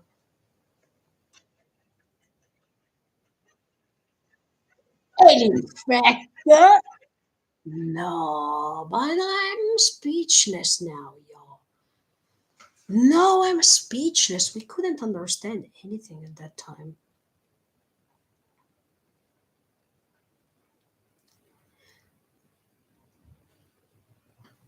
Okay, sorry. I'm back. Because I was watching the opening six, My War, for another purpose. Okay, I'm right. Yes, okay, okay. Now I understand the one. Unbelievable. Unbelievable. I can't believe this. I mean, I was watching these for another purpose. But anyway, and then going back to what I was saying before, yeah, Angie that is flying down, and this way of falling down that is reflected also by the tears that are falling from all of them. Yeah, this story is amazing because now Hanji is flying down, like, I mean, she's descending on the ground, boom, like this, and at the same time they are crying. There's a way to go from top to bottom all the times, and the way in which even Armin is crying now is like when Sasha died. Oh, did you see? I mean, no way. Look, no way, no way, no way. It's cool because the previous openings, exactly, exactly. Now we have to go and watch all of the other, all the other opening and endings. Okay, but even ending number one, there was a mirror with the ending number seven, Akuma no Ko, because at that time that was Mikasa, and in that time, I mean, Akuma no Ko was Eren's point of view. And at that time, Mikasa's scarf, yes, I checked that. Mikasa's scarf, ending number one was flying away, and then in the ending number seven, you see Eren with this scarf, a red scarf already. Amazing. But they are planning all these things in advance. Okay. Yeah, it was cryptic. Yes. Unbelievable. Thank you for this. And look at how John is traumatized by these. I mean, John's face is Mikasa. It's better if we don't show her face because it's but you can see even a peak. Oh, we are in 33 minutes and 1 second now. You see peak like this because you remember what she said for the last time to Hanji when Hanji said, "Please, can I ride on your car to Titan?" And she said, "No, that's disgusting." That's the last thing she said to her, and now she's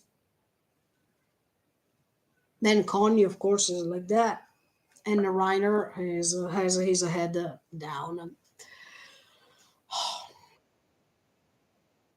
Of course, on Yankopon, look at the show on Yankopon, and then he's shocked because on Yankopon was her right shoulder in all these things. From the beginning, they arrived on Yankopon and Yelena. On Yankopon had a feeling of, no, had a feeling for Hanji, but they were friends, real friends. And that was uh, the perfect way to say that friendship can go beyond the barriers, not just the skin barriers, skin tone barriers, but even geographically speaking. Onyankopon was coming from the other side of the ocean. She was in Paradise, but they were real and great friends. I mean, and then the only one who's sitting down without saying anything, it's Levi.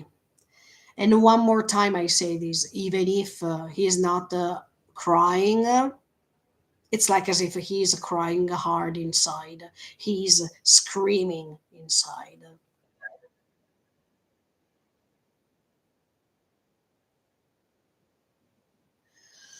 Oh my. See you later, Hanji.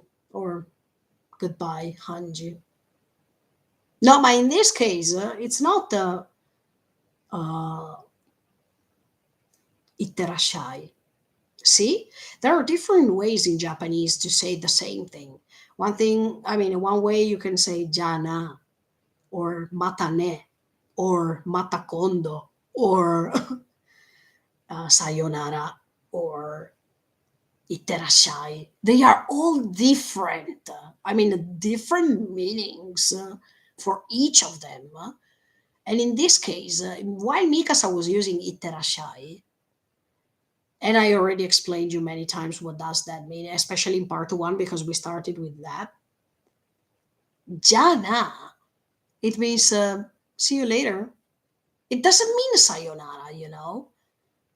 So even in this case, it's like when the two friends are meeting even the next day, but the previous day when they say bye bye, they say jana, but it doesn't mean sayonara. It means just see you later.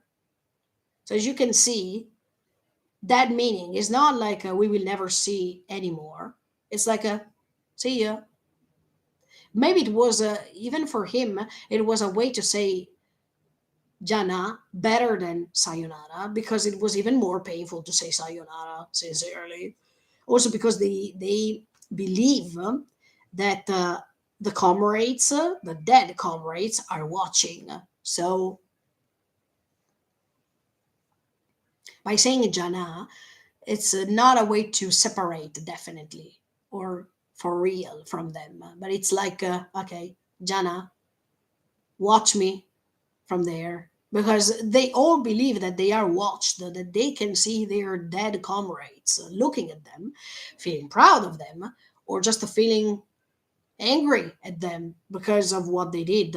In the case of a Hanji, she prefers to believe that they are proud of what they did. So that the Jana Hanji, it's like a see you later or watch me from there. I know that you're still there. Okay, that's so beautiful because otherwise he would have said the sayonara sincerely. The fact that he's not saying that, it's a repeating this way of coming back that is awesome. And see, sorry, no, sorry. He was saying now, watch us. So, okay, everything that I said was correct because, of course, watch us. It's like as if you're saying jana, and that meaning of jana has a sense. I mean, has a meaning that is a right meaning. Otherwise, he would have said sayonara. And this flying boat that is going away, it means that bird that keeps trying flying for freedom. That's so beautiful. That's so beautiful. If you think about that, this flying boat that represents this huge bird that keeps flying because it's not giving up to try to find freedom. Still, that's awesome. That's awesome. Oh, even Annie. Look, they show Annie and Kiyomi, and Annie felt that Hanji is gone. Of course, because they are still there.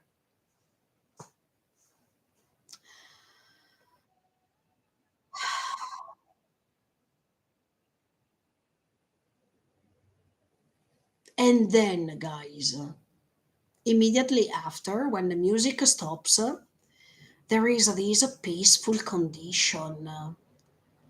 Now that all the colossal titans moved away, and everything is so peaceful, the stillness of this moment is priceless. Of course, she's dead. So it's a way to represent even the fact that now she can rest in peace. And at the same time, after all she was struggling, now she feels she's resting.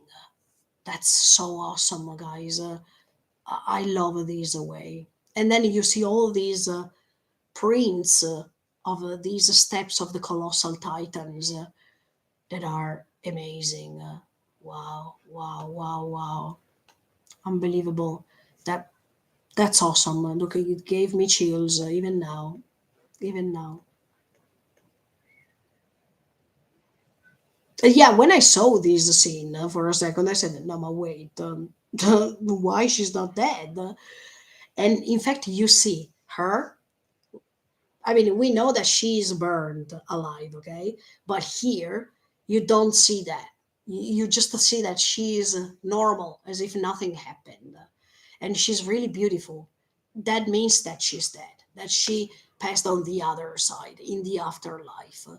And the sky is so clean, so blue. It's the same sky that even Eren is seeing on top of everything. The way in which they are reaching this peace and this freedom like that, that is so amazing. Now the sky is blue. Now the sky is still surrounded by clouds, but it's opening and it's blue.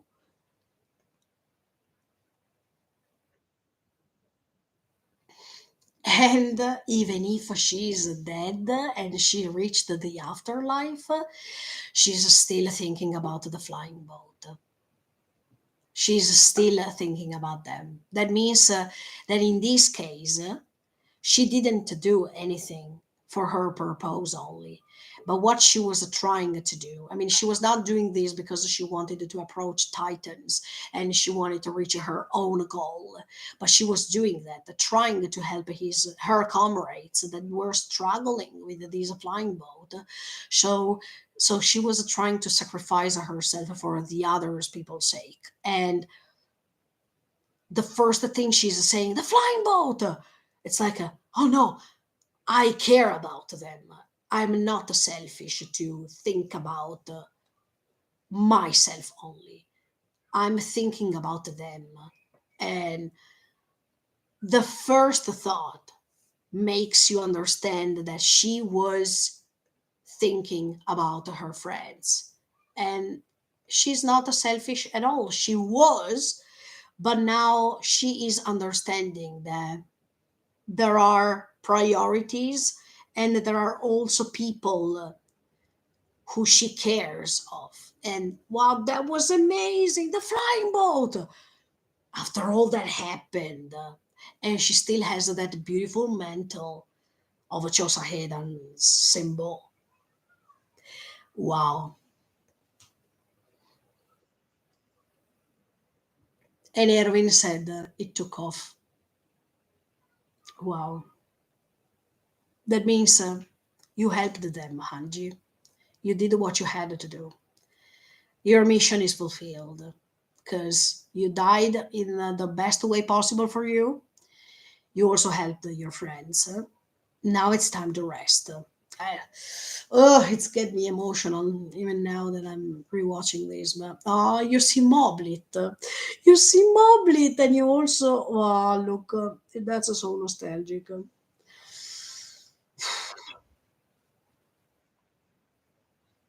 Yes, you fulfilled your role.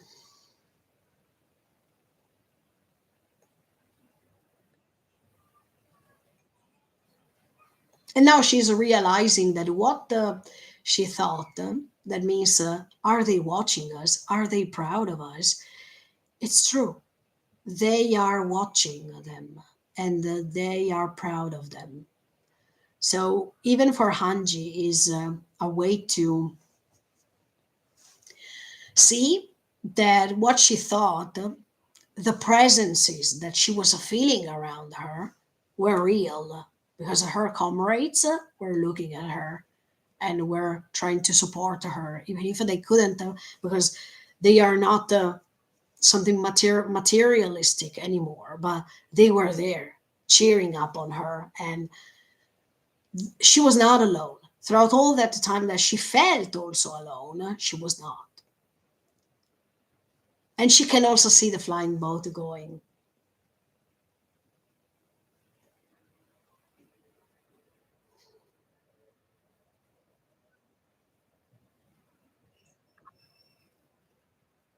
Moblit that is helping her standing up. Do you remember him? I mean, Moblit helped her always.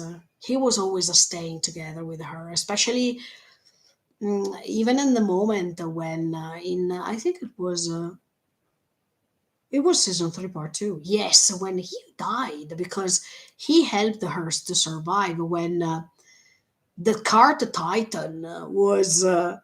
Um, the Carter Titan was trying to reach Reiner at that time when Pika was trying to rescue Reiner for everything that happened, and Moblit pushed her away and he died instead of her. So the fact that now Moblit is giving her the hand to stand up, wow, wow.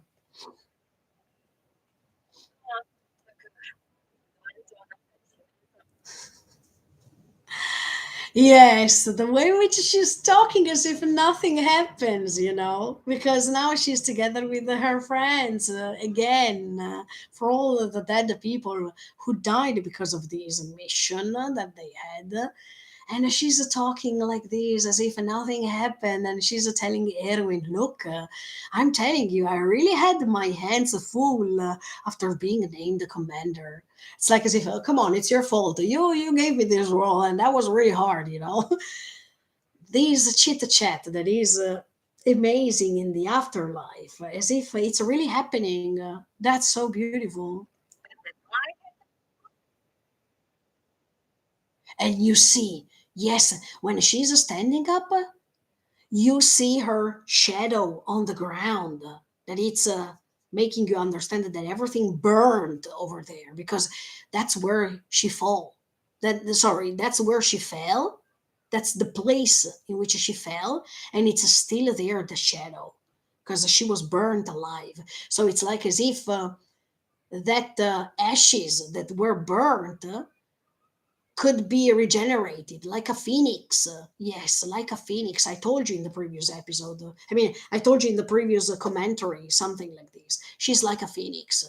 After she was burnt, after the ashes were burnt in the afterlife, she was standing again. And she was there together with her friends. Oh, this is so beautiful. Look, destruction and regeneration. Ah! Destruction and regeneration can be referred even to her. Yes. So in the opening six, yeah. But anyway, this way to go back to something and to be still alive. The soul is still alive. So she burnt her body, but she didn't burn her soul because her soul now is in a peaceful way, together with others in a peaceful world, and she's not alone. Now she's with others. She left the other friends, but now she's with others. And she will keep watching them. So she never being gone for real. That's so beautiful, you know? And all these comrades who died that are on top of these steps of the colossal titans makes you understand that even if they are killed by the titans, they can still survive. The soul can survive, and it's never being gone forever. The way in which they are stepping on these steps of the colossal titans means anyway, you can't erase us completely. You titans can erase our bodies, but we are stepping on you now because we survive anyway. And this is so poetic. Look, just by looking at this scene that for others maybe don't mean doesn't mean anything, but to me it means you try to erase us, but you can't erase us completely. Because even if you can't see us, we are still there. Our soul is there. Wow.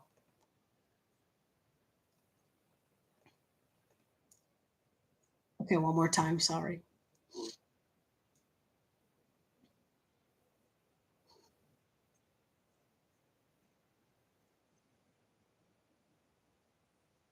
With Eren's idiocy. Yeah, of course, because even if Eren transformed how he is right now, but they are treating him as a comrade still. That's so beautiful. I mean, Eren is still part of them, and she's not getting rid of him. She's talking about him as if he's one of the usual comrades. So for all of them, Eren will always stay the comrade of them, one of them, one member of the Chosahedan. And the way in which Hanji is talking about Eren like this to Erwin, it makes you understand that no matter what Eren is doing, for all of them, Eren is the Eren they knew before. And nothing is going to change their opinion about that. Ah,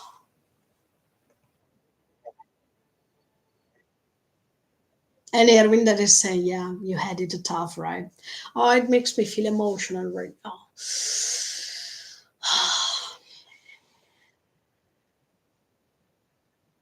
Mm,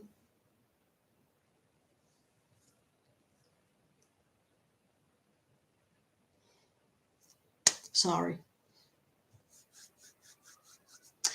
When Erin is saying now, you have all the time now to tell us everything. These things are making me crying even now.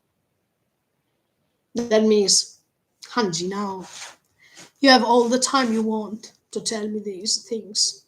Even if I saw them already, but you can tell me these things. Oh, look. Oh, mamma mia. Yes, Juan. Yes, I was talking about this now. Thank you for reminding me this. Yes, yes, I saw Sasha in the background, and I also tell you my idea about that. Oh my! Why I love this story because it's amazing. Okay, let me go back. Yes, Juan. Yes, I saw Hanji. I saw Sasha. Yes, yes, Sasha is there. Yeah, but wait a second. Let me go back for a second. Okay, okay, okay. I wanted to see Sasha 1 second. Oh my!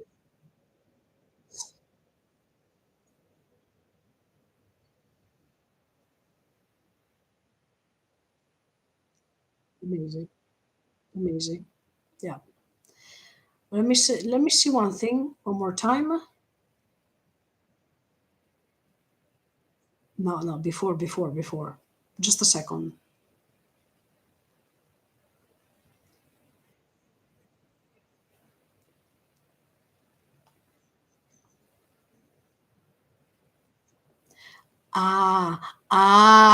Wait. I noticed one thing. Yes, yes. That's why I was checking this one about the Sasha and Shadis. Because while yes, Pixies, yes, but while all the others that they are talking to Hanji, I am a minute 33 minute and 38 seconds. While they are all looking at Hanji, Sasha and Shadis are looking on the opposite side. Yes, I wanted to reach this minute because I wanted to talk to you about this sincerely. Sasha is not looking at Hanji.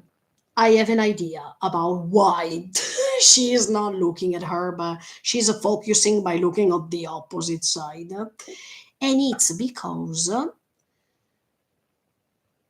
do you remember when I told you in the previous part of this long commentary in which I told you my idea about who's going to die?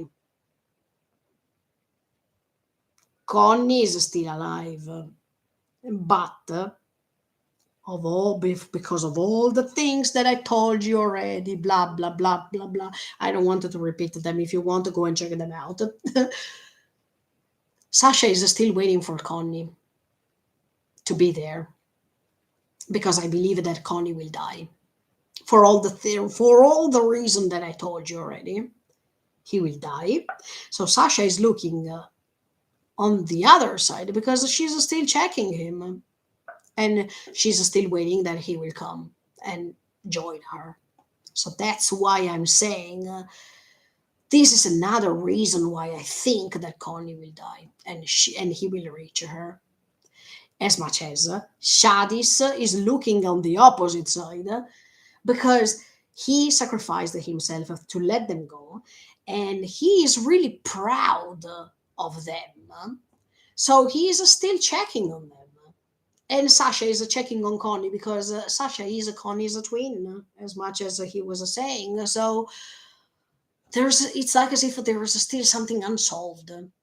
While all the others are looking at Hanji because definitely they were waiting for her, especially Erwin, especially Moblit. But these two that are still looking on the opposite side, it means okay. Let me check still because now they are going. Let's see what they do.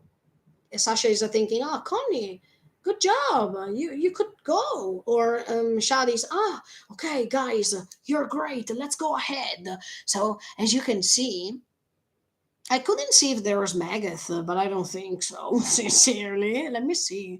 I don't think so. But I had this idea about why Sasha at that time is not looking at Hanji. She's still busy to check some others. Hmm. Erwin, did you see what was in the basement? What do you think about that?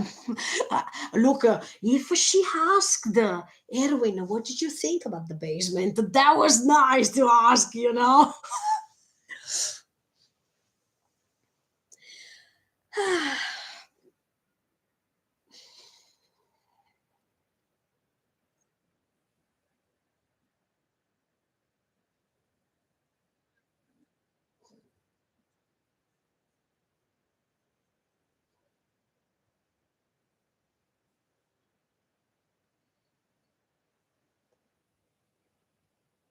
Wait, because I wanted to check. Okay. Sasha now is looking at her. Yes. Okay. Okay.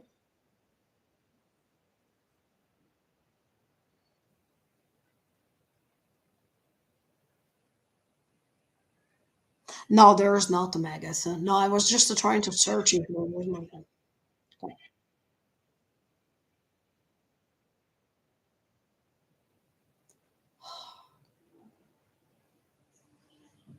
Okay, let me change 1 second. Ta-ta. Okay.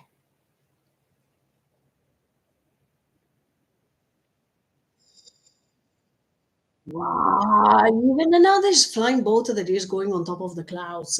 Let me tell you. Wow. Because it has a great meaning, okay? The clouds, they make you blind. If you go on top of the clouds, you can see the beautiful sky that it's clean. That means your vision is clean. You can see reality as it is. While if you stay between the clouds, you can be confused. You can be tricked.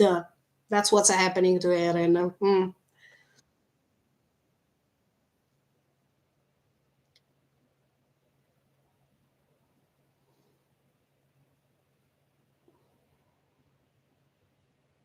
Oh, the silence that is present over here, priceless.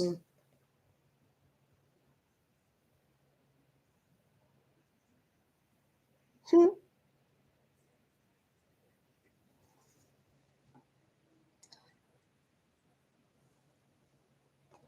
What can we say about Onyankopon sincerely, rather than the fact that he is amazing? I can't find other comments because he lost his best friend, Hanji.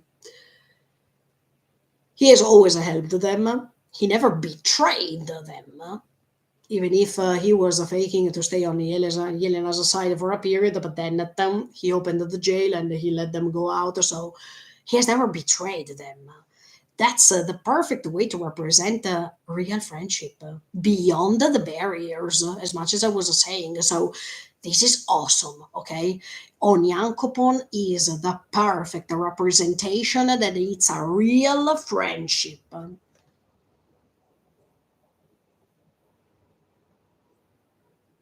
Exactly. He says this plight is our last hope, and Hanji died giving it to us. Yes, as much as I was saying before. Yeah.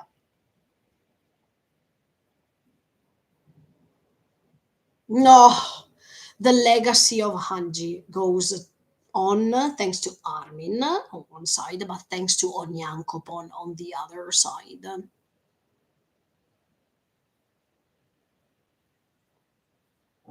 Eh, I'm doing my best, I would have replied. I mean, when Onyankopon now is saying to Armin, please stop the rambling. I'm trying the best to do. I mean, wait, no matter what it takes. That means, dear Armin, if you're ready to kill Eren, I mean, or you're ready to kill Eren, or you're ready to kill Eren. But when he says we will, it's something certain. I mean, Armin already knows that he has to do something like this at the end of the day. But before doing that, he needs to know Eren's real intentions. He can't do something like that without feeling peaceful in his consciousness by knowing that even for Eren, that was the right thing to do, or to know exactly what he really wanted to do.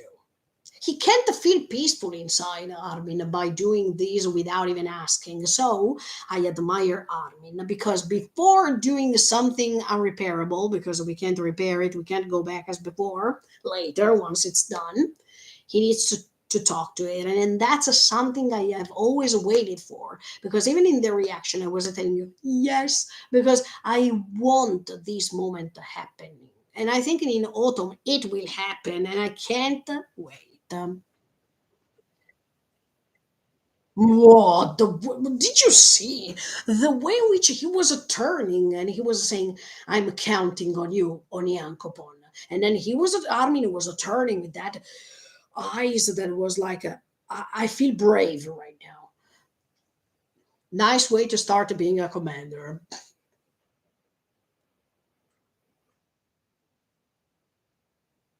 As always, let's put out on the table. I mean, let's put on the table the plan. Armin equals plans. So, as you can see, even in this case, what Erwin couldn't do, because look, even Erwin wanted, preferred, or liked Armin's plans, and he trusted Armin so much. And in fact, Armin was saved. Hanji did the right thing. She chose Armin, And that was the best thing to do. I would have never imagined that this story if Erwin was alive instead of Armin now. I would have never imagined the story like that. No, because the one and only person who can talk to Eren is Armin. There's nobody else. So if Erwin was alive, things would have gone so different, let me tell you. And that's why I think that Erwin, if he was alive, he would have never understood 100% Eren as much as Armin is doing. And all these characters would have gone against Eren without even knowing what Eren has inside his heart. That's what I expect from Armin. And that's why I can't wait to see the dialogue between the two, because I really believe that as much as all the times Armin could reach Eren's heart, he will reach Eren's heart even this time, for the last time. That's why I think, look, if the next episode is going to last 1 hour and 30 minutes or something, I think that I will cry from the beginning till the end. This time, look, two packages of tissues. Let's go ahead.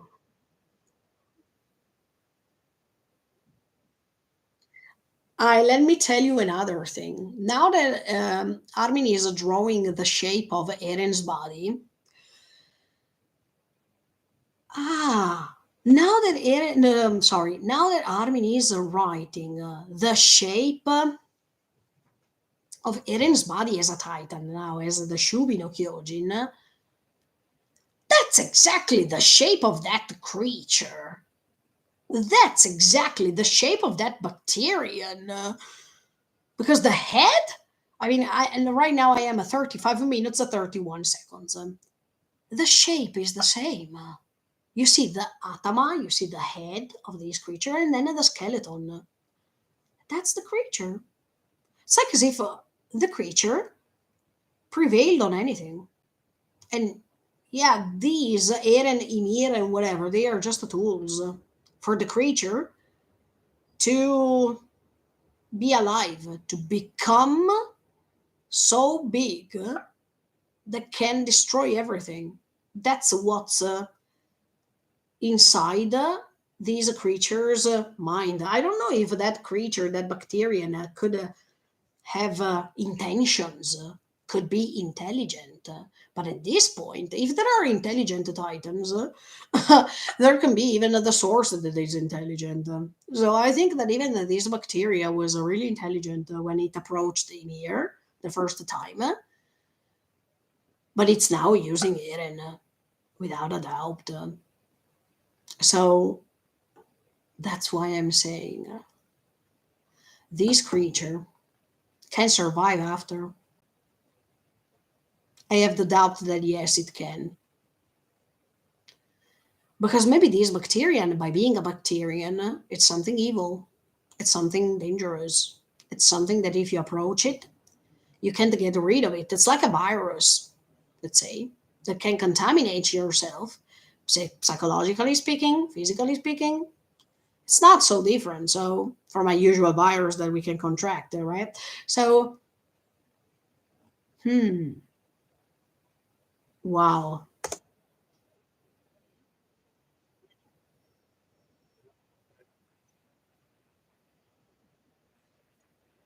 See, even Levi says it's like. Sorry, let me go back 1 second because I didn't remember this sentence.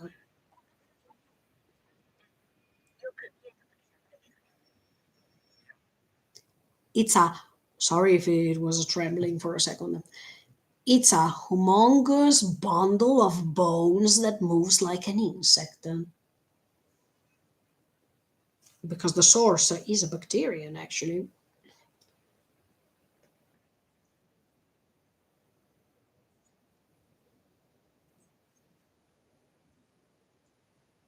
Exactly, exactly.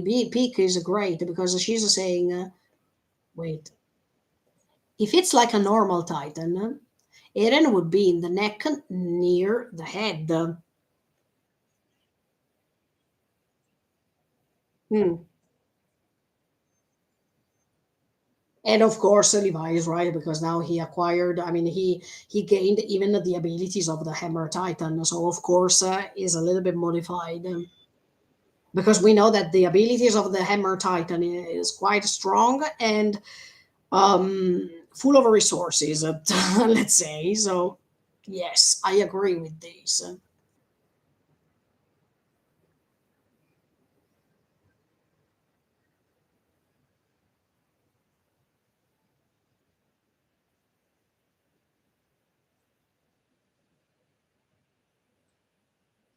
So we need to understand where to point at, because everything can be the source of a destruction.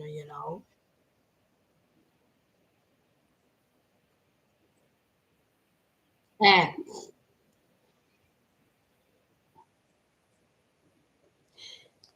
exactly. Let's read this sentence again for a second. But we will leave that option, that means to kill him, for after we have exhausted our chance to talk. That's Armin. I mean, this makes you understand that no matter how things went on, Armin has never lost the chance to talk, or has never lost hope for a chance to talk. This is amazing because it's a thanks to that at the end of the day, his project to keep talking makes sense and it can be fulfilled. Because do you remember that this is the beginning of the final season? He wanted to talk, he wanted to find a solution, a different solution. And anyway, his final solution can be, yeah, helpful because he's reaching Eren anyway. I mean, no matter the fact that Eren will be gone or not, he has the chance to reach him and to talk to him. And that's the most amazing thing. So his mission to keep talking or to keep finding an agreement while talking will be a success, because I really believe that before killing Eren, he will reach his answers.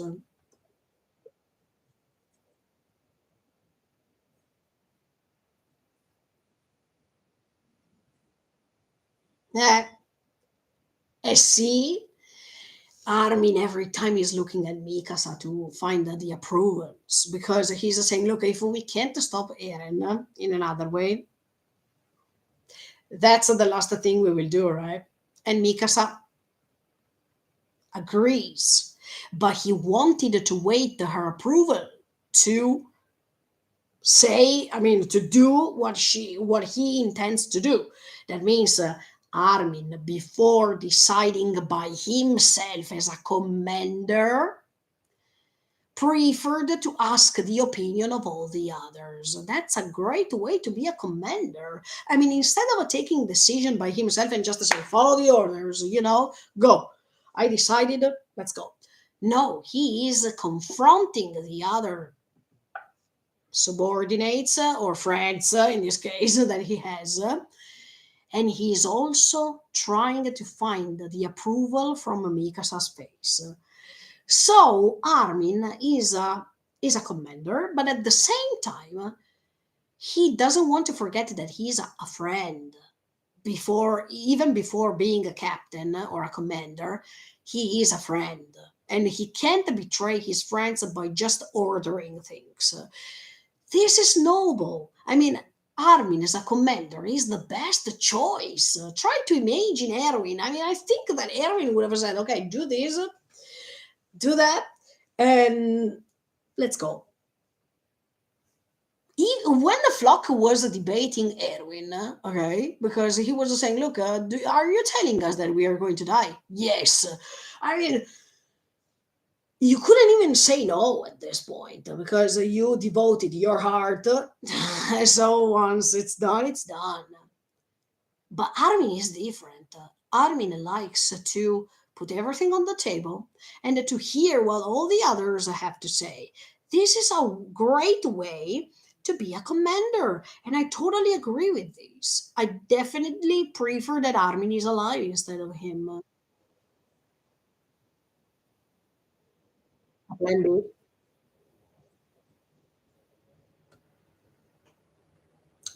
Levi is saying something really good. I mean, something that I agree.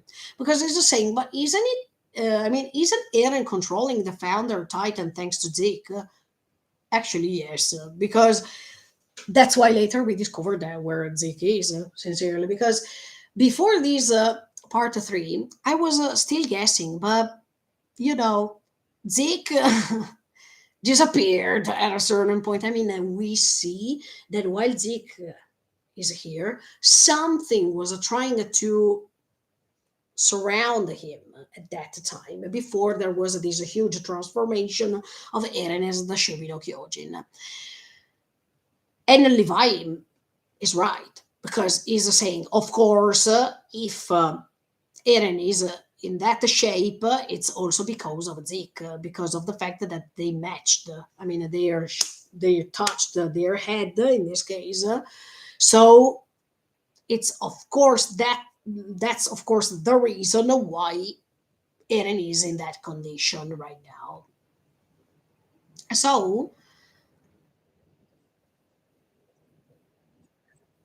I understand even his point of view when he's saying if we kill Zeke, then Eren, I mean, the Shubino Kyojin is gone.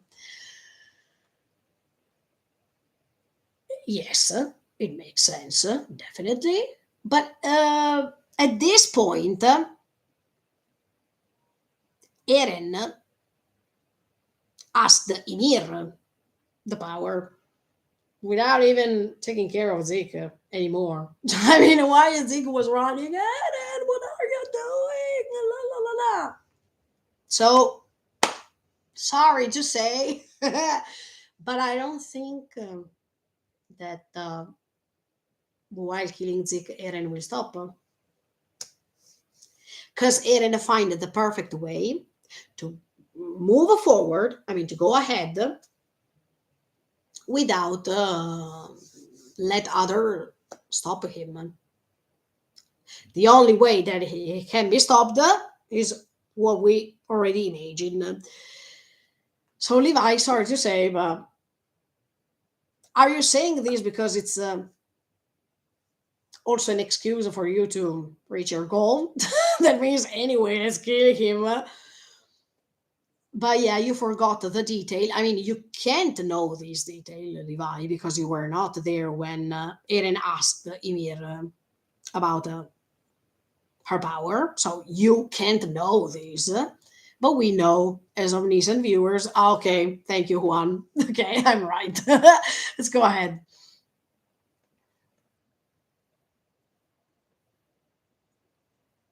No, Levi, no, Armin, I don't believe that. Emma Hanji thought about this because she didn't know of what we know. That everything started not just because of what they previously believed, that means touching between the royal bloodline and the Jaeger, that means the owner of the Shison Kyojin, Eren, in this case. But no, now there is another huge problem, Hanji. I'm so sorry that you couldn't understand this before dying because maybe at that time things would have been different, probably, or probably not, because everything is already decided, pre-written.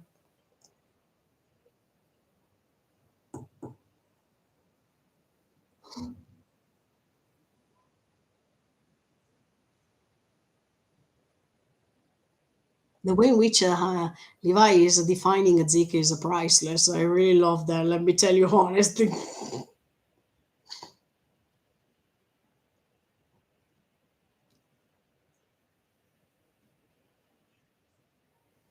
Ah, my. Look at this. Reminds me when Levi asked Erwin to die. It's the same thing, actually, because now he's saying, I'll take care of Zeke, just to give me your strength. At that time, he was saying, go and die to Erin. I will take care of Zeke. I mean, the sentence is a little bit different, but the meaning is the same. And now more than ever, you understand how much Levi is still slave of his goal. Because after he asked this to Erwin, and he saw Erwin died, many comrades died. And at that time, we thought, okay, I mean, we still think about it, that, okay, Levi will avenge all the dead people by killing Zeke. Yes, it's still true. But at the same time, the way in which before asking this, he was there is a moment in this episode, a few seconds before, I mean, I am 37 minutes, more or less, that Levi is opening the mouth, but he is not saying it directly. He's waiting a second and then he's asking these to them if they can help him. Huh? But before asking it, there was a moment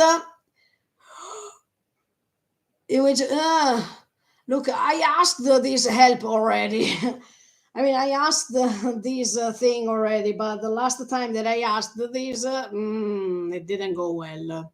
So I like, as much as I was telling you throughout all these fifth part of this analysis, I like the way in which Isayama decides to describe the fragility and insecurity of Levi in a way in which there is no need to use words, because you already understand these things, or at least I understood these things, and many of you understood the same things. But I like this way because it's the perfect way to represent a character that without others he couldn't do much. If you think about that, Levi's strength, okay, it's a great talent because he trained lots of years in the underground, you know that, of Paradise, yes. But at the same time, most of the times, you understand that Levi, without others, he can't reach anything. He always has to ask others to do some specific things, and when he's asking these things, most of the times everything goes wrong. But it's just an example. Even when he met Kenny the first time, and then he was rescued because all the others arrived with the cart. Do you remember when there was the coup d'etat? I mean, the first episode of season 3, part 1, or it was episode 2. But anyway, no, episode 2, sorry, episode 2. Um, when after he was attacked by all these Kenny's comrades, etc., they arrived to help him. Otherwise, maybe it was going so bad for him. So as you can see, even in this case, Levi is asking, yes, Juan, no. Is this the first time he asked for help? No. At that, I mean, like this, in this way, it was the first time. But it's not true. I mean, it's just the way in which he's asking for help, that could be the first time, yes. But at the same time, it's not the first time, because when to Erwin he was saying, look, you go and die, and so you help me by going and die. In the meantime, I will kill Zeke from the other side. So it's just the way that is different, in which he's asking for help, but it's not true. I don't agree. I think that he asked already for help other times, but in a different way. In this case, the method changed because he's saying, "Give me your strength," and it's totally different.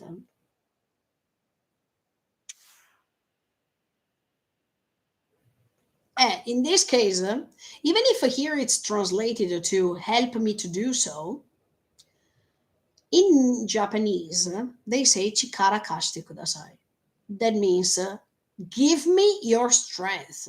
That it's not help me. There is the kudasai, kure. He said kure. Wait. Sorry. Kashite kure. That is kashite kudasai. Kaistek, that's how it means please give me. Chikara, that means power. Please give me your strength. Please give me your power. But then they translated with help me by doing so. That means help me killing Zik. It's not the literal translation. He is not asking for help. He is just asking them to give him their strength. That means give me your strength and I will kill Zik. More or less, it's the same thing that happened with Erwin, sincerely. You go and die, that means give me your strength in that moment, I'll kill Zik. So it could be seen as a request of help because, of course, he can't do everything by himself, so he's helped by others. But he's not saying it explicitly. Give me your help, or help me, please. It's just more like, give me your strength, please. It's anyway a way to say help me please, but in another way. So it's just a subtle details, but they make sense.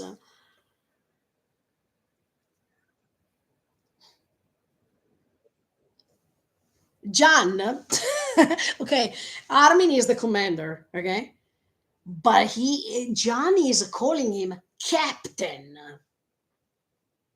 Wow, and he's saying of course we killed many friends, he's saying, John is saying, we killed many friends and comrades to get this thing in the sky. Yeah, yes. But at the same time, John reached this point. He can't now say no. It's impossible that he will say no. If we reached this point, let's say yes. Also, because if he said no, he betrayed himself for everything that he had done so far. So it's just a way to perpetrate with the goals they have. It's impossible that they would have said no. Otherwise, what was the reason why we reached this far? It was pointless, right?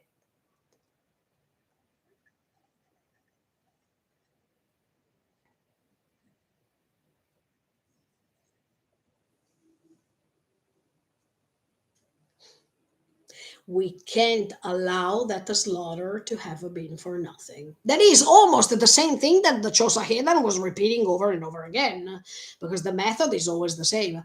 Let's do this, otherwise the killed comrades and killed companions, killed friends were in vain. They have always said this thing, and they keep saying it. So it's not something different from the usual things that we have heard so far.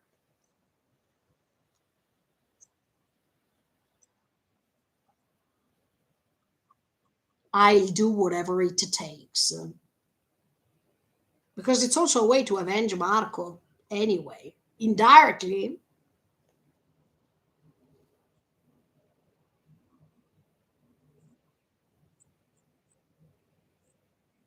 Oh, yes, yes.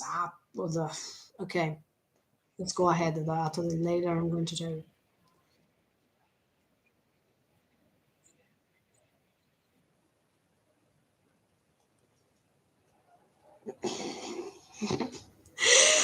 Okay, let me read 1 second. I shot Samuel and Daz. Oh, wait. I shot Samuel and Daz and sliced up other people I knew. It makes sense.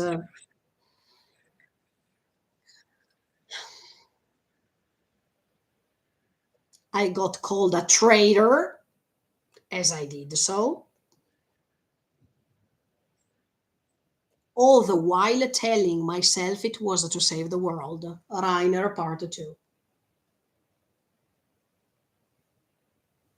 I shot some comrades. I was called as a traitor. I did this because I was convinced to save the world. Rainer, part 2. The way in which Connie is admitting now that we are the same Amazing, marvelous, unbelievably, crazily beautiful. Ah, tell me, Reiner, it was agonizing for you. Bertold and Annie too, wasn't it? Yes, my dear. I mean, here Connie is understanding for the first time how Reiner, Bertold, and Annie felt. For the first time, an instinctive character like Connie decides to step back, to think, to analyze, to put himself into Reiner, Annie, and Bertold's positions. He became mature. I mean, in few sentences, Connie upgraded, in my opinion, and he passed from the instinctive guy to the reasonable one. That's awesome. Yeah. I can't even make up for the sins I committed anymore. Look, Ryder is from the beginning of the final season that he's saying, look, I can't handle it anymore. Look, all the thing that I did made me reach this point, but listen, I can't take it anymore because my sins are uncountable. Even if we save what remains of humanity, I doubt I'll ever forgive myself. And to me, guys, with this sentence, even what happens later, okay, but with this sentence, Reiner is a hero of the world. I mean, to me, just by recognizing these things, you don't need to be a warrior. That means you don't need to be a warrior that is slaughtering others to protect others. But with this sentence, this is the real way to be a hero. When you recognize everything you have done, when you accept, let's say, partially what you have done, but you don't forgive yourself. Because when you forgive yourself, it's like as if you wanted to erase everything that happened. By not forgiving you, you still remember. You are still aware of what you did, how you did it, without trying to escape from it. So Reiner is even a hero because he keeps staying in that place in which he's not forgiving or he's not forgetting what he did. That's something incredible that few people do. Not all people decide to keep staying there and keep analyzing everything that was done. He is still stuck there. And I don't think that even if he will survive, Reiner can forgive himself. But that makes him so great. I really believe that a character like Reiner, and now I understand why it's Isayama's favorite character. It's because the evolution of this character is taking you to believe that Reiner at the end of the day is the human character. I mean, he is more human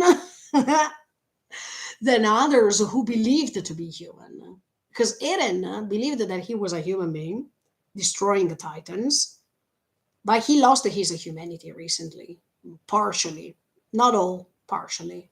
Reiner is doing the contrary.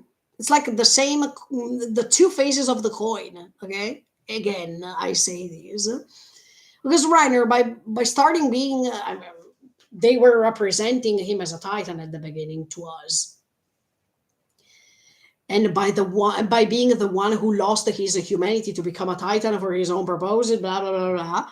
Now he's more human than the others because he's still struggling his own demons and his own sins over and over and over again. And he's showing these all these things in a human way, that it's priceless. I mean, I think that Reiner is showing us how human he is, even if at the beginning he was more a titan than a human, a titan who's attacking human beings. And now, in Eren, on the other side, started being a human being, and now he's the devil on earth as a representation. Okay, so as you can see, things can change. Our opinion about characters can change, and it's really human to be able to change. But Eren, when I say that he's losing his humanity, it's also due to this, because he prefers to move forward. I mean, he's condemned to move forward as a policy of what he is, except for being the Shingeki no Kyojin. He says that he was born like this. But if you don't change, you're not human. If you're not able to change your mind sometimes, or to see things in a different way, or to explore yourself, to get in touch with it, and you prefer to go ahead even if it's wrong, that's not human. That's the loss of humanity instead. Reiner is doing the path in the opposite way. So yeah, that's amazing.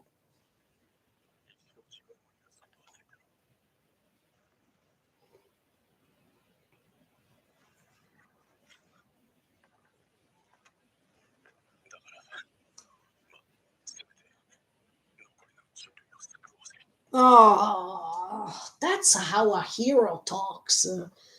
So, and even when he's putting a hand on Connie's shoulder, I love that. That means we are in the same boat, a flying boat. We are the same.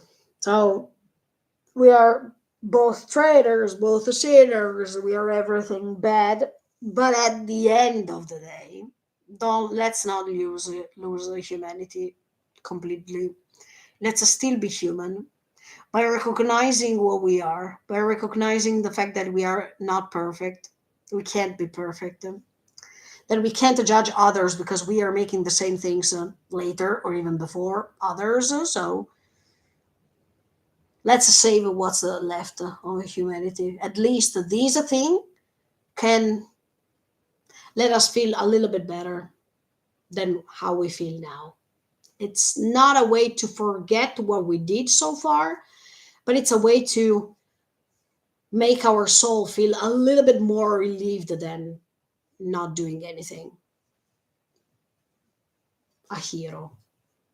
He he made it, okay? Okay, I will say this even later in the other part of the other analysis that I will make soon, but he made it, guys. He became the hero of the world by even encouraging others to keep going ahead and save humanity. He made it. And now no one is looking down on him. No one is judging him. Nobody is prevailing on him or laughing at him. Everyone is understanding him, and everyone is putting himself or herself on his same level. While in paradise, he was always praised by others.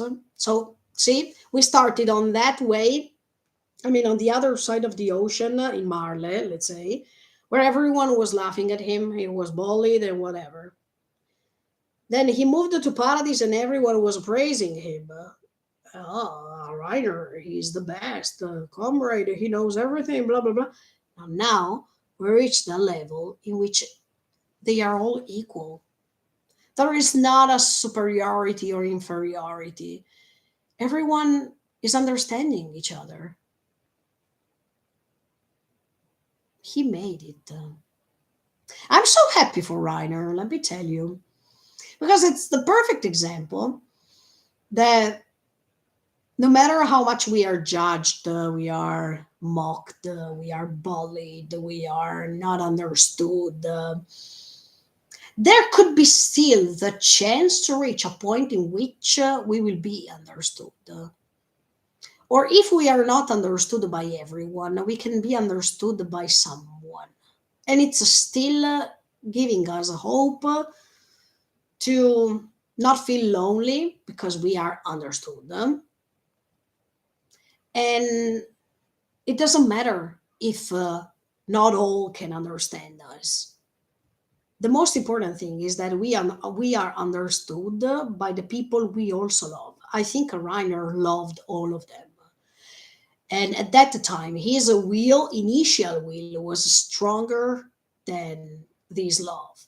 But once he understood that this initial will was taking him to a path that was simply consuming him, he realized that this affection that he was having for them couldn't be compressed or couldn't be put aside, but it had to be shared by asking sorry, by repent himself, by let them understand that they are the same and they can live in the same place if they want, because they have so many things in common that it's pointless to put a barrier and to b- be considered as different. So oof, this scene is so awesome.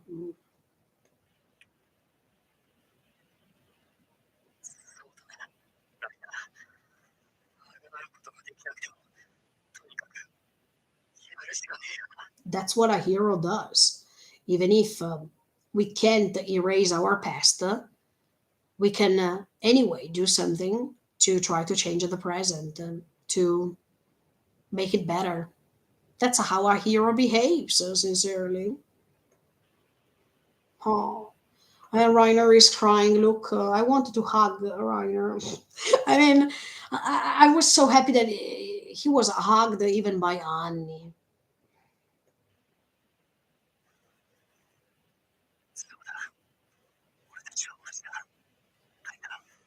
Oh yes, and John is saying this.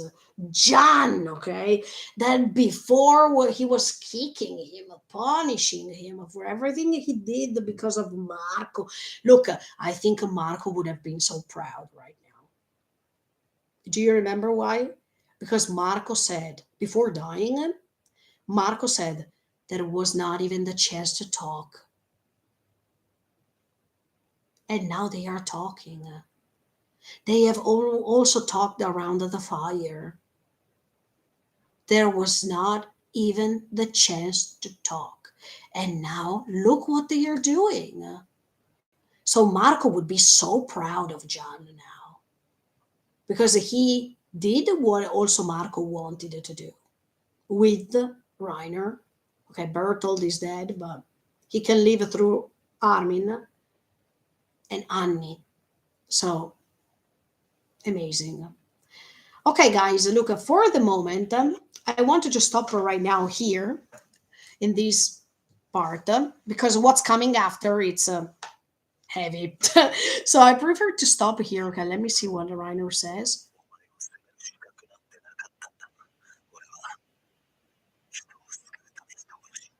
Wow, I was nobody. I should have been nobody to judge you.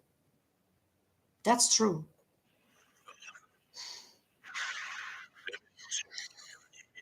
In fact, Eren said the same. We are the same, Reiner. And in fact, now we understand why we are the same. Not just because of their goals they had in common. I mean, they had in common not because of the dreams they had, not because of the will of a fight that they had to protect that dream, etc., etc., etc., but also not because they wanted to protect their dear people, etc., etc., but also because they had both dirty hands. That is another thing that they have in common, but it's a something that makes you understand that you can't judge the other because now you are the same by doing the same things on a different perspective.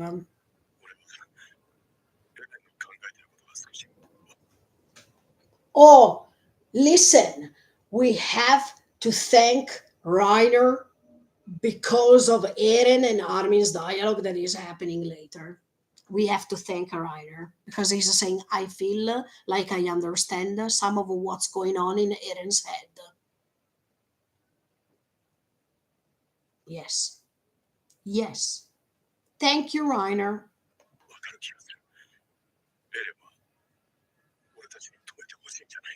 Could it be that Eren wants us to stop him? Yes. Yes. And we needed who? We needed Reiner to understand these things. Try to understand.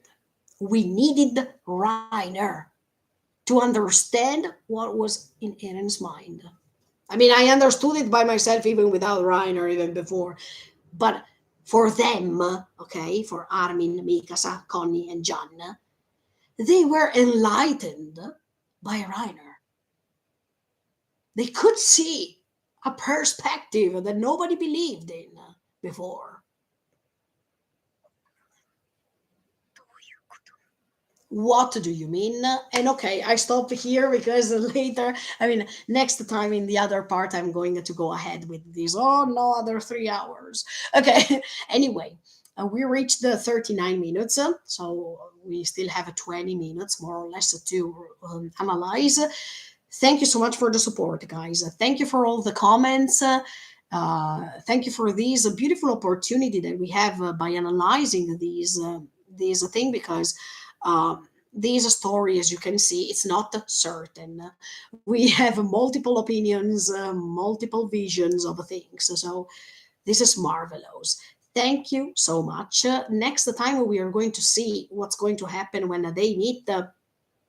Thank you so much, Juan. Thank you for your time. Thank you for you following me as always. See you next time, guys. And thank you so much for the support. Later, another episode of Bleach: A Thousand Year Blood War is coming out, so feel free to watch it. And see you next time. See you in the next live streaming. See you in the next video. Bye. Thank you. Bye bye.